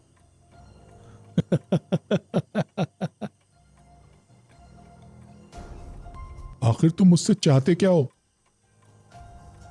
पवित्र खड़ाऊ। अरे वो मेरे पास नहीं है। मैं प्रमाण दे सकता हूं, वो तुम्ही ने चोरी की है। क्या प्रमाण है तुम्हारे पास? परसों रात तुम छानबीन करने मंदिर गए थे। हाँ गया था। अब ये बताओ, तुम्हारे अलावा कोई चीनी अफसर अफीम के पत्तों से बना सिगार पीता है? नहीं। सफेद पोश ने जेब से सिगार का टुकड़ा निकाला और उसे दिखाता हुआ बोला, ये अफीम के पत्तों से बने सिगार का अधजला टुकड़ा है जो मुझे उस कमरे में मिला जहां से खड़ाऊ चोरी हुई है। जनरल के चेहरे का रंग उड़ गया। तुमने बेख्याली में टुकड़ा वहां फेंक दिया और ये नहीं सोचा कि यही तुम्हारे विरुद्ध प्रमाण भी बन सकता है। हो सकता है किसी ने मुझे बदनाम करने के लिए ऐसा किया हो। तुम्हारी अंगुली में अंगूठी पहनने का निशान है, लेकिन अंगूठी नहीं है। कहाँ गई अंगूठी? खो गई। हीरे की थी? हाँ, तुम्हारी अंगूठी सिंहासन के नीचे से मिली है। इसमें से भी अफीम की बदबू आ रही थी। सफेद पोश ने कहा और जेब से अंगूठी निकालकर उसे दिखाई और फिर बोला, लो, पहन लो। जनरल ने अंगूठी लेकर उसी उंगली में पहनी जिसमें निशान था। तब अंगूठी मुझे दे दो। ले लो, वैसे भी ये मेरी अंगूठी नहीं है। इसके अलावा भी मेरे पास बहुत सबूत हैं जो समय आने पर मैं सारी दुनिया को बताकर चीन सरकार को नंगा कर दूंगा। अरे वहां चोरी करना आसान नहीं है। लामा के आदमी हर समय वहां मौजूद रहते हैं। मैं अंदर कैसे जा सकता था? तुमने बहुत अच्छा तरीका अपनाया था। तुम्हारे सैनिक और ऑफिसर सादी वर्दी में मंदिर के सामने पहुंच गए और आपस में लड़ने लगे। मंदिर के सारे रक्षक बीच बचाव करने के लिए वहां पहुंच गए। तब तुम अपने नीच उद्देश्य के लिए मंदिर में प्रविष्ट हो गए। खड़ाऊ चोरी करने के बाद तुम और तुम्हारे साथी वहां से भाग लिए। अब तुम क्या चाहते हो? खड़ाऊ वहां रखवा दो और चकाई और उसके खास साथियों को तिब्बत से निकल जाने दो। जनरल बांगली कुछ क्षण उसे घूरता रहा और फिर बोला, तो तुम इस भेष में यहां आए हो? मैं समझा नहीं। भारत के सीक्रेट एजेंट 999 को कौन नहीं पहचानता? तुम राजन हो। बकवास कर रहे हो तुम। नकाब उतारो, मैं तुम्हें पहचान लूंगा। सफेद पोश ने नकाब उतार दी। उसकी भयंकर सूरत देखकर जनरल ने आंखें बंद कर ली। देख लिया? वो नकाब लगाता हुआ बोला, मेरी ये हालत तुम्हारे ही सैनिकों ने की है। मैं तिब्बत का एक खूबसूरत नौजवान था। अब बताओ खड़ाऊ कहाँ है? मुझे नहीं मालूम। मैं तुम्हें सोचने के लिए सिर्फ 1 मिनट का वक्त देता हूं। अगर इसके बाद भी तुमने नहीं बताया ना, तो मैं गोलियों से तुम्हारे बदन को छलनी कर दूंगा, जो सांप, मेंढक और केकड़ों को खाकर बना है। फिर जैसे ही 1 मिनट पूरा होने को हुआ, जनरल बांगली तेजी से बोला, ठहरो, बताता हूं। कहाँ है? यहां नहीं है, दूसरे कैंप में रखी है। कितनी देर में मंदिर में पहुंचा दोगे? 2 घंटे लग जाएंगे। कैसे पहुंचाओगे? जिस तरह लाया था उसी तरह पहुंचा दूंगा। सब यही समझेंगे चोर ने पुलिस फौज के दबाव में आकर खड़ाऊ वापस लौटा दी है। तुम चीनियों पे मुझे विश्वास नहीं। फिर तुम क्या चाहते हो? एक कागज पर लिख कर दो। तुम मुझे बदनाम करना चाहते हो ताकि मेरी नौकरी चली जाए? खड़ाऊ अपनी जगह पहुंचते ही मैं कागज तुम्हें लौटा दूंगा, ये मेरा वादा है। वैसे भी तुम्हारे पास कोई रास्ता नहीं है। ठीक है। जनरल ने कहा और लिखने बैठ गया। अपने राइटिंग पैड पर उसने लिखा, मैं मेजर जनरल बांगली इस बात को स्वीकार करता हूं कि राज मंदिर से पवित्र खड़ाऊ मैंने चोरी की थी ताकि तिब्बती विद्रोह करें और हम उन्हें गोलियों से भूनकर तिब्बत में आतंक स्थापित कर सकें। मुझे किसी की धार्मिक भावनाओं से खिलवाड़ नहीं करना चाहिए था। अब मुझे पछतावा हो रहा है। मैं हर सूरत में ये पवित्र खड़ाऊ वापस कर दूंगा। हस्ताक्षर मेजर जनरल बांगली। वो पत्र सफेद पोश ने अपनी जेब में रख लिया। फिर बोला, अगर तुमने वायदा पूरा नहीं किया तो ये पत्र पूरी दुनिया के समाचार पत्रों में छपवा दिया जाएगा। फिर तुम्हारे साथ साथ चीनी सरकार भी सारी दुनिया में बदनाम हो जाएगी। कहने के बाद उसने जेब से छोटी सी गोली निकालकर जनरल की नाक पे दे मारी। उसमें से धुआं निकला और वो बेहोश हो गया।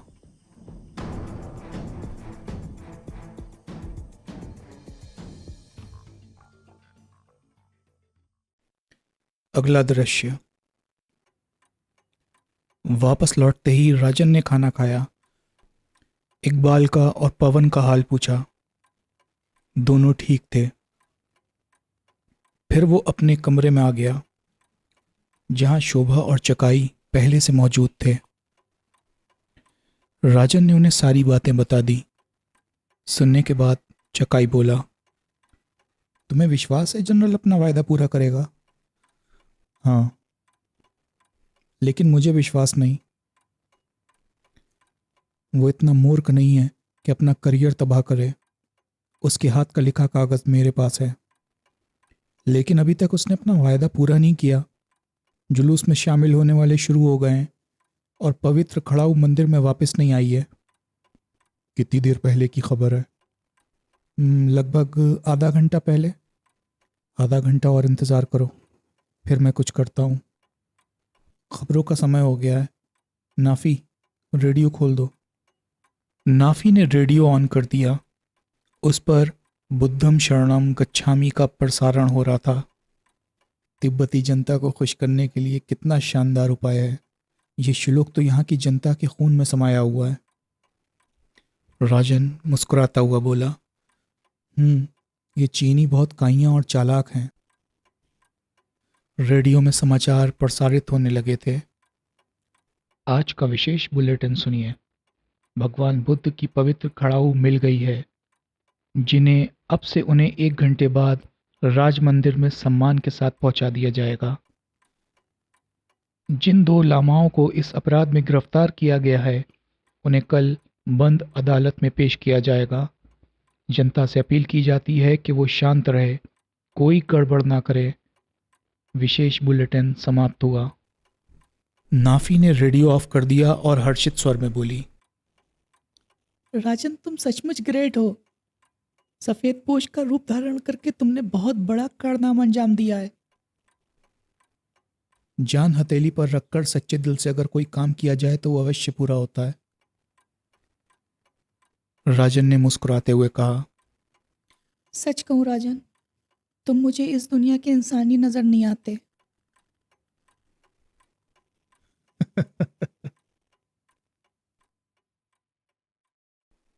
अगला दृश्य। शोभा ने इकबाल के सर को सहलाते हुए पूछा। कैसे हो इकबाल? अब तो बहुत ठीक हूँ भाभी जान। नाफी कैसी है? बहुत अच्छी लड़की है। और भावनाओं से भरी हुई भी। तुम्हारी बात सच निकली शोभा। वो सचमुच मुझे दिलो जान से प्यार करने लगी है। मेरे लिए तो ये मुसीबत बन गई है। गलती तुम्हारी है। क्यों? पहले दिन ही उसे अपनी सल्लू के बारे में बता देना था। मुझे क्या पता था वो इतनी आगे निकल जाएगी। उसने मुझसे कहा है इकबाल को उसने अपने पति के रूप में स्वीकार कर लिया है। तिब्बती लड़की जिस युवक को अपना पति मान लेती है सारी जिंदगी उसी की माला जपती है। अगर वो उसे धोखा देता है तो वो लड़की आत्महत्या कर लेती है। उसने मुझसे भी ऐसा ही कहा था। क्यों ना मैं उसे साफ साफ कह दूं, मेरी तो सल्लो पहले से ही मौजूद है। नहीं, ऐसा गजब मत कर देना, वो जान दे देगी। तो क्या करूं? बस उसे टालते रहो। मैं मौका देखकर उसे समझाने की कोशिश करूंगी। लेकिन ये तो पाप है। देवर जी, तुम्हारे मन में पाप नहीं है, इसलिए तुम्हें पाप नहीं लगेगा। हाँ, लेकिन अगर उसने आत्महत्या कर ली तो तुम्हें पाप जरूर लगेगा। भाभी जान, अब तुम ही मुझे इस मुसीबत से निकाल सकती हो। अपने प्यारे देवर के लिए मैं सब कुछ करूंगी। क्या राजन को इस बात का ज्ञान है? उसे सब मालूम होगा, लेकिन वो प्रकट नहीं करता। तुम इस समय विश्राम करो, शायद हमें बाहर जाना पड़े। तभी पश्चात की आवाज सुनाई दी। शायद नाफी आ रही है। याद रखना, जैसा मैंने कहा था वैसे ही करना। शोभा ने कहा और बाहर निकल गई। कुछ पलों के बाद मुस्कुराती हुई नाफी अंदर प्रविष्ट हुई। अगला दृश्य। राजन चकाई के साथ बैठा बातें कर रहा था कि नाफी ने आकर बताया। भैया, ट्रांसमीटर पर आपकी कॉल है। कौन है? कोई अजनबी है, आवाज से चीनी लगता है। सुनकर राजन चौंका और फिर बोला, चलो मैं अटेंड करता हूं। कौन हो सकता है? अगर मेरा शक गलत नहीं है तो मेजर जनरल बांगली होगा। तीनों ट्रांसमीटर रूम में आ गए। ट्रांसमीटर से स्वर उभर रहा था। हेलो हेलो, कॉलिंग चकाई लमा, हेलो। राजन ने सफेद पोश वाले स्वर में पूछा। कौन हो तुम? मैंने तुम्हें पहचान लिया सफ़ेद पोश। मैं जनरल बांगली बोल रहा हूँ। क्या कहना चाहते हो? राजन, मैंने अपना वादा पूरा कर दिया है। पवित्र खड़ाऊ मंदिर में पहुंच चुके हैं। अब मेरा हस्ताक्षर लिखित कागज मुझे वापस कर दो। मैं अपना वायदा निभाऊंगा, लेकिन अभी तुम्हें मेरी एक और मांग पूरी करनी है। क्या? यही कि चकाई लामा और उसके साथियों की आज़ादी का आदेश। सुनकर नाफी और चकाई चौंके। ये मेरे वश में नहीं है। सोच लो, अगर वो पत्र मैंने दुनिया के अखबारों में छपवा दिया तो चीन की बदनामी जो होगी वो तो होगी, लेकिन बीजिंग सरकार तुम्हें गोली से उड़ा देगी। हम राजन इकबाल की इज्जत करते हैं। राजन इकबाल दुनिया के महान जासूस हैं। उनसे मुझे ऐसी आशा नहीं। तुम यहाँ से निकल जाओ, मैं रास्ता खोल दूंगा। नहीं जनरल, मैं चकाई और उसके साथियों को तुम्हारे रहमो करम पर छोड़कर नहीं जा सकता। तुम्हें मेरी ये शर्त माननी पड़ेगी। ठीक है, मैंने तुम्हारी शर्त मंजूर की। उत्तर की तरफ चोंगली दर्रा तुम्हें खाली मिलेगा। मैं सैनिकों को वहां से हटा दूंगा। तुम सबको लेकर वहीं से निकल जाना। वायदा तोड़ोगे तो नहीं? राजन इकबाल जैसे भारत के महान जासूसों की मैं बहुत इज्जत करता हूँ। तुमसे किया वायदा पत्थर की लकीर साबित होगा। ठीक है। और मेरा हस्तलिखित पेपर? नंबर 4 पोस्ट ऑफिस में तुम्हारे नाम का एक हरा लिफाफा मिलेगा। उसमें वो पेपर मौजूद है। शुक्रिया राजन। पेपर मिलते ही मैं चोंगली दर्रे से सेना हटा लूंगा। राजन ने संबंध विच्छेद कर दिया। नाफी और चकाई दोनों ही सोच में डूबे हुए थे। क्या सोच रहे हो तुम लोग? ये तुमने कैसा फैसला कर लिया राजन? चकाई ने पूछा। हम तो कुछ भी नहीं समझ सके। क्या हमारे साथ चलने में तुम लोगों को कोई एतराज़ है? लेकिन हमने कस्में उठाई थीं, अपने देश को आज़ाद कराकर ही दम लेंगे। इस तरह तुम लोगों की कसम नहीं टूटेगी। कसम तो तब टूटती जब तुम लोग देश को आज़ाद कराने का इरादा छोड़ देते। भारत में रहकर भी तुम लोग तिब्बत को आज़ाद कराने की कोशिश कर सकते हो। भारत के वीर सेनानी देशभक्त सुभाष चंद्र बोस को सारी दुनिया जानती है।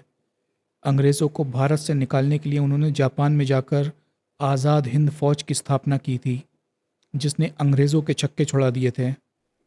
आज हर भारतवासी सुभाष का नाम इज्जत और श्रद्धा से लेता है।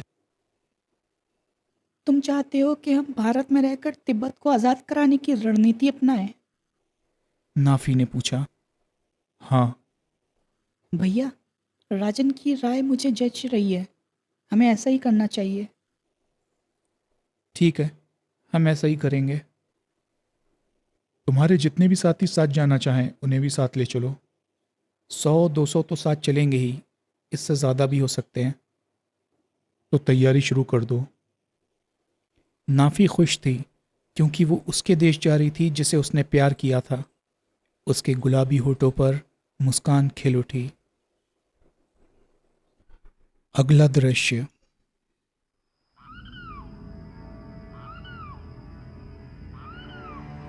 आकाश पर बादल छाए थे, लेकिन आज अभी तक हिमपात नहीं हुआ था। लहासा से निकलकर वो लोग काफी दूर आ गए थे। शोभा ने पूछा, राजी, क्या इस तरफ चोंगली तर रहा है? नहीं, तो फिर हम कहाँ जा रहे हैं? भूल गई हम यहाँ एक खास अभियान पर आए थे।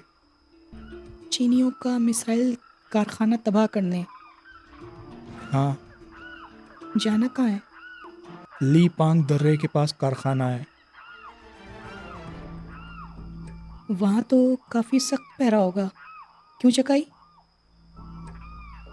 हाँ, चकाई बोला। लेकिन इस काम को पूरा करना ही होगा। जब तुम लोग हमारे लिए जान जोखिम में डाल सकते हो तो क्या हम तुम लोगों के लिए खतरा नहीं उठा सकते? चिंता मत करो शोभा, नाफी मुस्कुराती हुई बोली। हम इस अभियान में अवश्य सफल होंगे। हमारे साथ बहुत बड़ी सेना है। नाफी ने सच कहा था। इस समय लगभग 250 तिब्बती बागी नौजवान उनके साथ थे। सब गुटों में बटे हुए थे और बिखर कर चल रहे थे। रात होने से पहले ही उन्होंने एक जगह पड़ाव डाला। वहां प्लास्टिक की छोलदारियां गाड़ दी गईं। कई जगह बैठकर खाना बना, सबने खाना खाया। इकबाल बिल्कुल ठीक हो गया था। शोभा और नाफी जब कावा लेकर छोलदारी में पहुंची तो राजन, इकबाल और चकाई एक नक्शे पर झुके हुए थे। चकाई बता रहा था, यह है ली पोंग दर्रा। दर्रे के पास ही कारखाना है। वहां कितने सैनिक होंगे? 200 से कम सैनिक तो नहीं होंगे। 100 इमारत के चारों तरफ और 100 इमारत के कुछ दूरी पर होने चाहिए। कारखाने की सुरक्षा के लिए 2 घेरे हैं। यूं तो 200 व्यक्ति हमारे साथ हैं, लेकिन मुझे लगता है कि 2 घेरों को तोड़ना बहुत कठिन होगा। एक उपाय है। क्या? दर्रे से 20 किलोमीटर पहले एक फौजी चौकी है जहां सिर्फ 20 चीनी सैनिक मौजूद रहते हैं। अगर हम किसी तरह उस चौकी पर कब्जा कर लें तो हमें सफलता मिल सकती है। कैसे? वहां 3 तोपें भी हमेशा रहती हैं। तोपें जब हमारे पास होंगी तो हम आसानी के साथ कारखाने को तबाह कर सकते हैं। ये आइडिया ठीक है। बातें करने के साथ साथ वो लोग कहवा भी पीते जा रहे थे। नाफी ने इकबाल को इशारा किया और बाहर आ गई। देवर जी, शोभा मुस्कुराती हुई धीरे से बोली,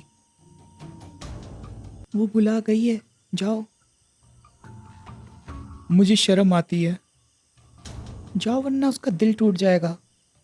और अगर सल्लो ने मुझे पूरा ही तोड़ दिया तो मैं गोंद से तुम्हें जोड़ दूंगी। लेकिन नाफी का दिल जोड़ने के लिए दुनिया में कोई गोंद नहीं है। इकबाल उठकर बाहर आ गया। नाफी एक चट्टान पर बैठी हुई प्राकृतिक सौंदर्य को निहार रही थी। इकबाल पास पहुंचा तो नाफी ने पूछा, अब तबीयत कैसी है तुम्हारी? इतना स्वस्थ हूं कि तुम्हें उठाकर 1 किलोमीटर तक भाग सकता हूं। नाफी मुस्कुराई, लेकिन मुस्कान में उदासी के बादल दिखाई दे रहे थे। उदास हो? नहीं तो। मैं चेहरे और होठों की भाषा पढ़ना जानता हूं। तुम्हारे टमाटरों की सुर्खी कुछ कम हो गई है। होठों की सुर्खी में कुछ सफ़ेदी आ गई है। कमल जैसी आंखों की मुस्कान खामोश है। इससे क्या होता है? उदासी और दुख प्रकट होता है। लेकिन पहले ये बताओ, मुझे यहाँ क्यों बुलाया था? कुछ नहीं, तुमसे बातें करने का दिल हो रहा था। ठीक है, पहले ये बताओ तुम्हें दुख क्या है? तिब्बत मेरा देश है, मेरी मातृभूमि है। अपनी मातृभूमि को छोड़ने का दुख नहीं होगा। कहने के साथ ही वो रो पड़ी। इकबाल ने अपने हाथों से उसके आंसू पोंछे, फिर बोला, तुम्हारी इसी बात पर एक झक याद आ रही है। सुनो और हंसने की बजाय थोड़ा और आंसू बहाओ। मैं देश छोड़कर जा रही हूं, इसीलिए कुछ नहीं खा रही हूं। नाफी ने मुस्कुराकर प्यार भरी नजरों से उसे देखा और फिर उसके कंधे पर सर रख दिया। अरे बाप रे, मर गया। क्या हुआ? कुछ नहीं, सल्लो मारेगी। फिर तुमने सल्लो का नाम लिया, ये है क्या चीज? अरे बताया था ना, भारत का एक बहुत मीठा और प्यारा सा फल है। लेकिन मैं उसे खाता नहीं, सिर्फ देखता हूँ। भारत चल रही हो, तुम भी उसे देख लेना। पागल कहीं के। अरे यार, तुम मुझे पागल, उल्लू, सुअर कुछ भी कह लो, लेकिन मेरे सल्लो की याद मेरे दिल से मत निकालो। इकबाल बुदबुदाया। वो कुछ नहीं बोली। कंधे पर सर रखकर उसने आंखें बंद कर ली थीं। इकबाल इस समय खुद को मुसीबत में फंसा हुआ अनुभव कर रहा था। वो सलमा के बारे में सारी बातें बताकर उसकी गलतफहमी दूर कर देना चाहता था, लेकिन शोभा ने मना किया था। इसलिए मजबूरीवश उसे प्यार का नाटक करना पड़ रहा था, क्योंकि शोभा को डर था कहीं उसका दिल टूट गया तो वो आत्महत्या कर लेगी।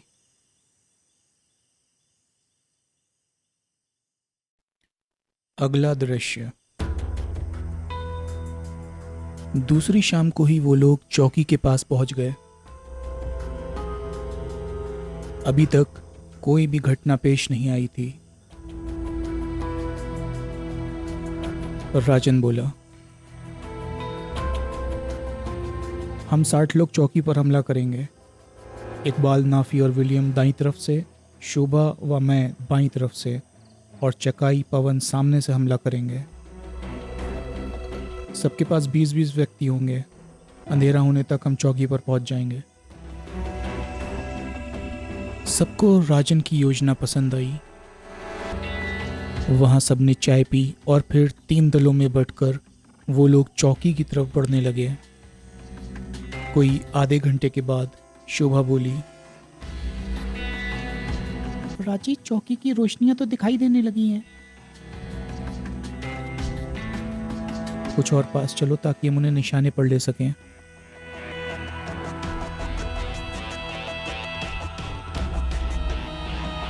धीरे धीरे दबे कदमों से वो लोग 15 मिनट और आगे बढ़े। दूर से ही वहां 5 ट्रक खड़े दिखाई दिए। 3 तोपें लगी हुई थीं। सैनिक भी चलते फिरते दिखाई दे रहे थे। राजन ने ट्रांसमीटर द्वारा इकबाल और चकाई से बात करी। उनके दल भी करीब आ गए थे। योजना के अनुसार पहले चकाई को हमला करना था। जब सैनिक उस तरफ उलझ जाते तब इकबाल का हमला होना था। उसके 3 मिनट के बाद राजन को हमला करना था। राजन ने चकाई को हमले का आदेश दे दिया। कुछ क्षणों के बाद उधर से चौकी पर गोलियों की बौछार हुई। चौकी की तरफ से भी फायरिंग होने लगी। करीब 3 मिनट के बाद नाफी और इकबाल ने भी मोर्चा खोल दिया। दूसरी तरफ से हमला होते ही सैनिकों में हलचल मच गई। आधे सैनिकों ने उधर जाकर मोर्चा संभाल लिया। इस हलचल में कुछ सैनिक मारे गए। राजी, शोभा बोली। अब हमला करने की हमारी बारी है। राजन ने हाँ में गर्दन हिलाई और फिर चिल्लाया, फायर! उन सबकी स्टेन गनें गर्ज उठी। इस हमले में कुछ और सैनिक मारे गए। उनमें भगदड़ मच गई। 3 तरफ के हमले को वो लोग झेल नहीं सके। चौथा रास्ता खुला हुआ था। बचे हुए सैनिक चौकी छोड़कर उस तरफ भागे, लेकिन कोई भी बचकर भाग नहीं सका। सबको गोलियों से भून डाला गया।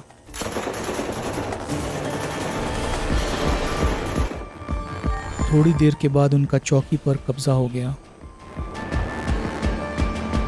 वहां 5 ट्रक, 3 तोपें थीं, जिन्हें उन्होंने अपने कब्जे में ले लिया। चारों तरफ चीनियों की खून से लथपथ लाशें बिखरी दिखाई दे रही थीं। तिब्बती उन्हें नफरत भरी निगाहों से देख रहे थे। इस युद्ध में उनका भी एक साथी मारा गया था। चौकी पर बहुत सारा खाने का सामान मिला, जिसे सबने बांट कर खाया। कॉफी पीते हुए राजन ने पूछा,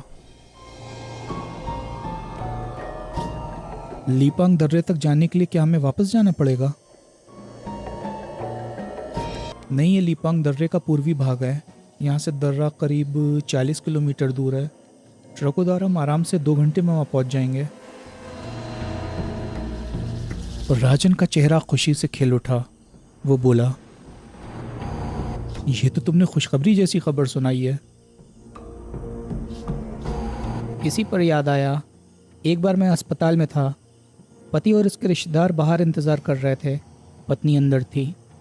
नर्स मुस्कुराती हुई बाहर निकली और बोली, खुशखबरी है। क्या? पति ने पूछा।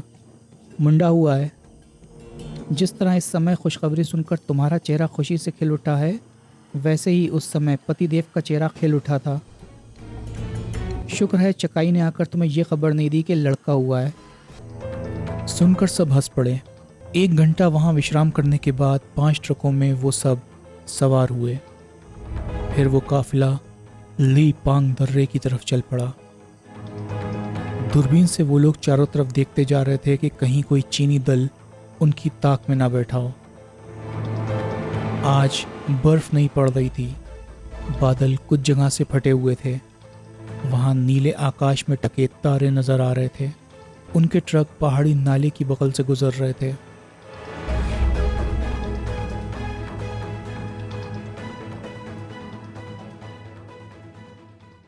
अगला दृश्य। दूर रोशनियां चमकती हुई दिखाई दे रही थीं। ऐसा लग रहा था जैसे पहाड़ की घाटी में जुगनू जगमगा रहे हो। राजन, चकाई बोला, वही लीपांग दर्रा है। वो रोशनियां कारखाने और वहां रहने वाले सैनिकों के मकानों की हैं। यानी पूरी आबादी है। हाँ, सब मिलाकर लगभग 300 लोग वहां होंगे।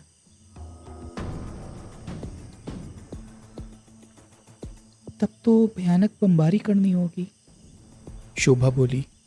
हाँ,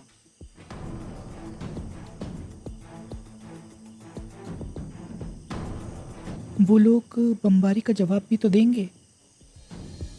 जब तक वो लोग समझने योग्य होंगे तब तक कारखाना तबाह हो चुका होगा। ना जाने कितने लोग मर चुके होंगे, राजन बोला। इसके अलावा एकाएक हमला होने से वो लोग बुरी तरह बौखला जाएंगे। तो फिर हमले का आदेश दो, चकाई बोला। 250 तिब्बती सेना का राजन को कमांडर बनाया गया। 3 ट्रकों में तोप लगी थी, भरपूर गोला बारूद भी था। सही जगह पर ट्रक खड़े किए गए, तोपें सेट की गईं। फिर राजन ने हमले का आदेश दे दिया। तोप से 3 गोले छूटे। फिर वो घाटी धमाकों की आवाज़ से गूंज उठी। गोले कारखाने और उसके आसपास गिर रहे थे। वहाँ मौजूद लोगों को इस हमले की ज़रा भी जानकारी नहीं थी। वो लोग बुरी तरह से बौखला गए। चारों तरफ आग ही आग नजर आ रही थी। चीनी मर रहे थे और उन्हें हमला करने का कोई भी मौका नहीं मिल रहा था। लगभग 50 गोले वहां बरसाए गए। फिर कारखाने में कानों को फाड़ देने वाला एक धमाका हुआ। वहां रखे गोला बारूद में आग लग गई थी। कारखाने के परखच्चे उड़ गए। अब वहां रह रह कर धमाके हो रहे थे। राजी, शोभा बोली। वहाँ तो सब कुछ तबाह हो गया। हाँ, अब क्या करना चाहते हो? धमाकों की आवाज़ लहासा तक सुनी गई होगी। हमें इसी क्षण यहाँ से चल देना चाहिए। राजन ने कहा और फिर चलने का आदेश दे दिया। थोड़ी देर के बाद ट्रक सड़कों पर दौड़ रहे थे। एकाएक राजन बोला, चकाई, मुझे एक बात का खतरा है। क्या? कारखाने की तबाही की सूचना हेडक्वार्टर तक पहुंच गई होगी और उन्हें यह भी मालूम हो गया होगा कि हम लोग ट्रकों में हैं। फिर हमें विमानों या हेलीकॉप्टरों द्वारा तलाश करने की कोशिश अवश्य की जाएगी। मुझे भी इसी बात का डर है। जैसे ही विमानों की गड़गड़ाहट की आवाज़ें सुनो, ट्रक थोड़ी थोड़ी दूर पर रोककर सब नीचे उतरकर पहाड़ों में बिखर जाओ। इसी तरह हम बच सकते हैं, वरना उनकी बमबारी से कोई नहीं बचेगा। तुम्हारा उपाय मुझे पसंद आया, लेकिन अब हम जा कहाँ रहे हैं? इकबाल ने पूछा। भारतीय सीमा की तरफ। नाफी बोली। कितने दिन में पहुंच जाएंगे? ट्रक पर लगभग 2 दिन लगेंगे और अगर पैदल जाना पड़ा तो लगभग 7 दिन लग सकते हैं। तब तो हमें पैदल ही जाना पड़ेगा। क्यों? नाफी ने पूछा। मेरा दिल मेरे कान में फुसफुसा कर कह रहा है। लेकिन तुम्हारा दिल तो तुम्हारे कान से काफी दूरी पर है। नसें टेलीफोन के तारों का काम करती हैं और खून बिजली के करंट का। इकबाल ने कुछ इस कदर गंभीरता से कहा कि नाफी हंसने लगी। सवेरे 4 बजे तक कोई घटना नहीं घटी। वो लोग किसी जगह पड़ाव डालने का विचार कर ही रहे थे कि विमानों की गड़गड़ाहट की आवाज़ उन्हें दूर से आती सुनाई दी। राजन के आदेशानुसार तुरंत 5 ट्रक रुक गए। सब नीचे उतरकर छुपने के लिए इधर उधर भागने लगे। राजन को एक गुफा दिखाई दी। वो जैसे ही उसमें प्रविष्ट हुआ, धमाके होने लगे।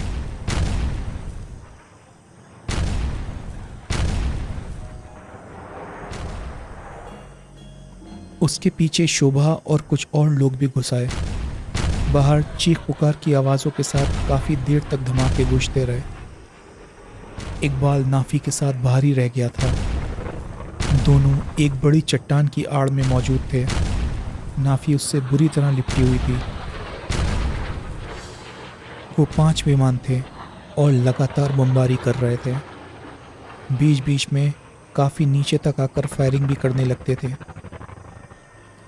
नाफी बोली, लगता है ये विमान किसी को भी जिंदा नहीं छोड़ेंगे। चिंता मत करो, इकबाल बोला। तुम्हें कुछ नहीं होगा। अगर मरूंगा तो मैं ही मरूंगा। नहीं नहीं, ऐसा मत कहो। नाफी उसके होठों पर हाथ रखती हुई बोली, भगवान करे तुम्हारी हर मुसीबत मुझे मिल जाए और इसी तरह तुम्हारी बाहों में मेरा दम निकले। मौत से प्यार कर रही हो? मौत से तो उसी दिन प्यार करना शुरू कर दिया था जिस दिन स्वतंत्रता संग्राम में कदम रखा था, मरने से पहले तुम्हारा प्यार पाना चाहती थी, वो मुझे मिल गया।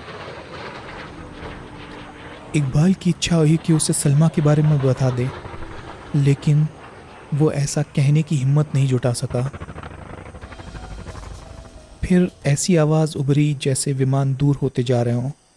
वो लोग आड़ से बाहर निकलना ही चाहते थे कि तभी एक विमान काफ़ी ऊंचाई पर उड़ता हुआ आता दिखाई दिया। नाफी फिर से इकबाल से लिपट गई। विमान फायरिंग करता हुआ चला आ रहा था। फिर वो करीब करीब उनके ऊपर से होता हुआ निकल गया। नाफी चीख उठी। क्या हुआ? इकबाल ने तीव्र स्वर में पूछा। कुछ नहीं, यूं ही चीख निकल गई। तुम ठीक हो ना? हाँ। भगवान का लाख लाख शुक्र है। तुम्हारी आवाज़ क्यों क्षीण होती जा रही है? मैं जा रही हूँ मेरे सरताज।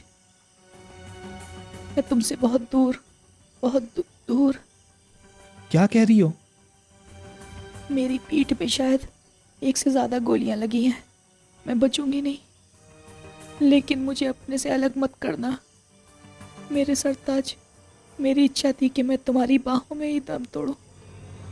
भगवान ने मेरी सुन ली, मेरी इच्छा पूरी हो गई। नहीं नाफी, ऐसा मत कहो। मैं तुम्हें कुछ नहीं होने दूंगा। कहते हुए इकबाल ने उसकी पीठ पर हाथ फेरा जो खून से लाल हो रही थी। बस एक इच्छा अपने मन में लेकर जा रही हूँ। मेरे अपने वतन को आज़ाद नहीं करा सकी। विदा मेरे सरताज, अलविदा। तुम्हारी बाहों में मिल रही इस मौत में भी कितना सुख है। इकबाल रो पड़ा।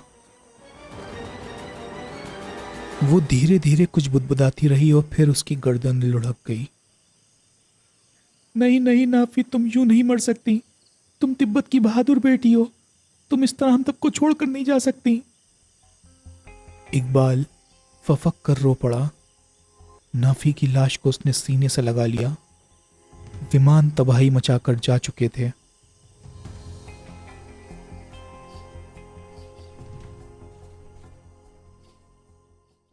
अगला दृश्य।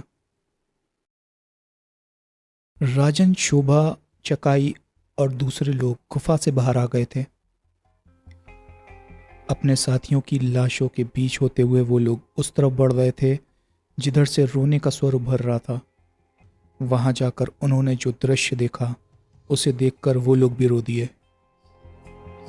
नाफी की खून से लथपथ लाश को इकबाल बाहों में समेटे उसके सिर पर सर रख के फफक कर रो रहा था।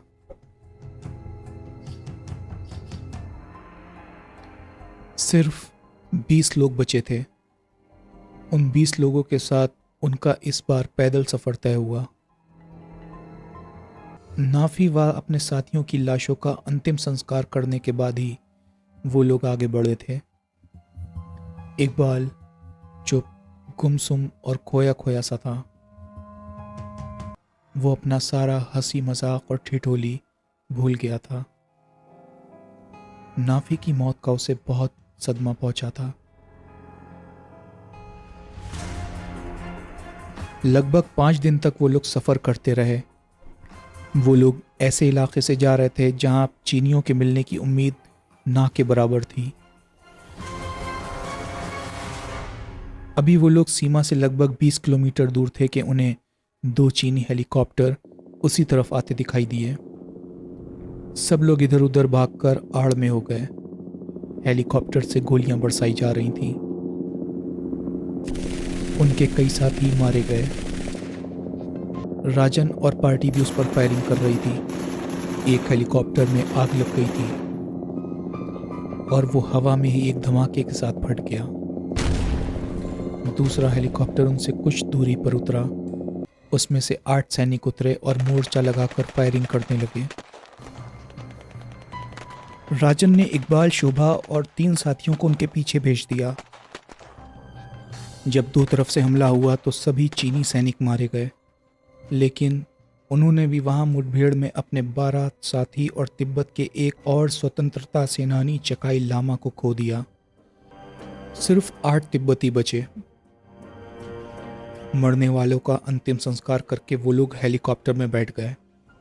हेलीकॉप्टर राजन उड़ाने लगा।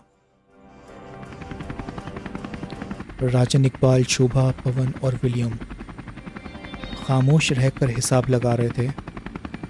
तिब्बत में आकर उन्होंने क्या खोया और क्या पाया। इकबाल बार बार नाफी को याद करके रो पड़ता था। शोभा भीगी आंखों से उसे देखती, फिर अपने हाथों से उसके आंसू पोंछने लगती। इतना खून खराबा और तबाही देखकर राजन तो पत्थर का बुत बन गया था। समाप्त।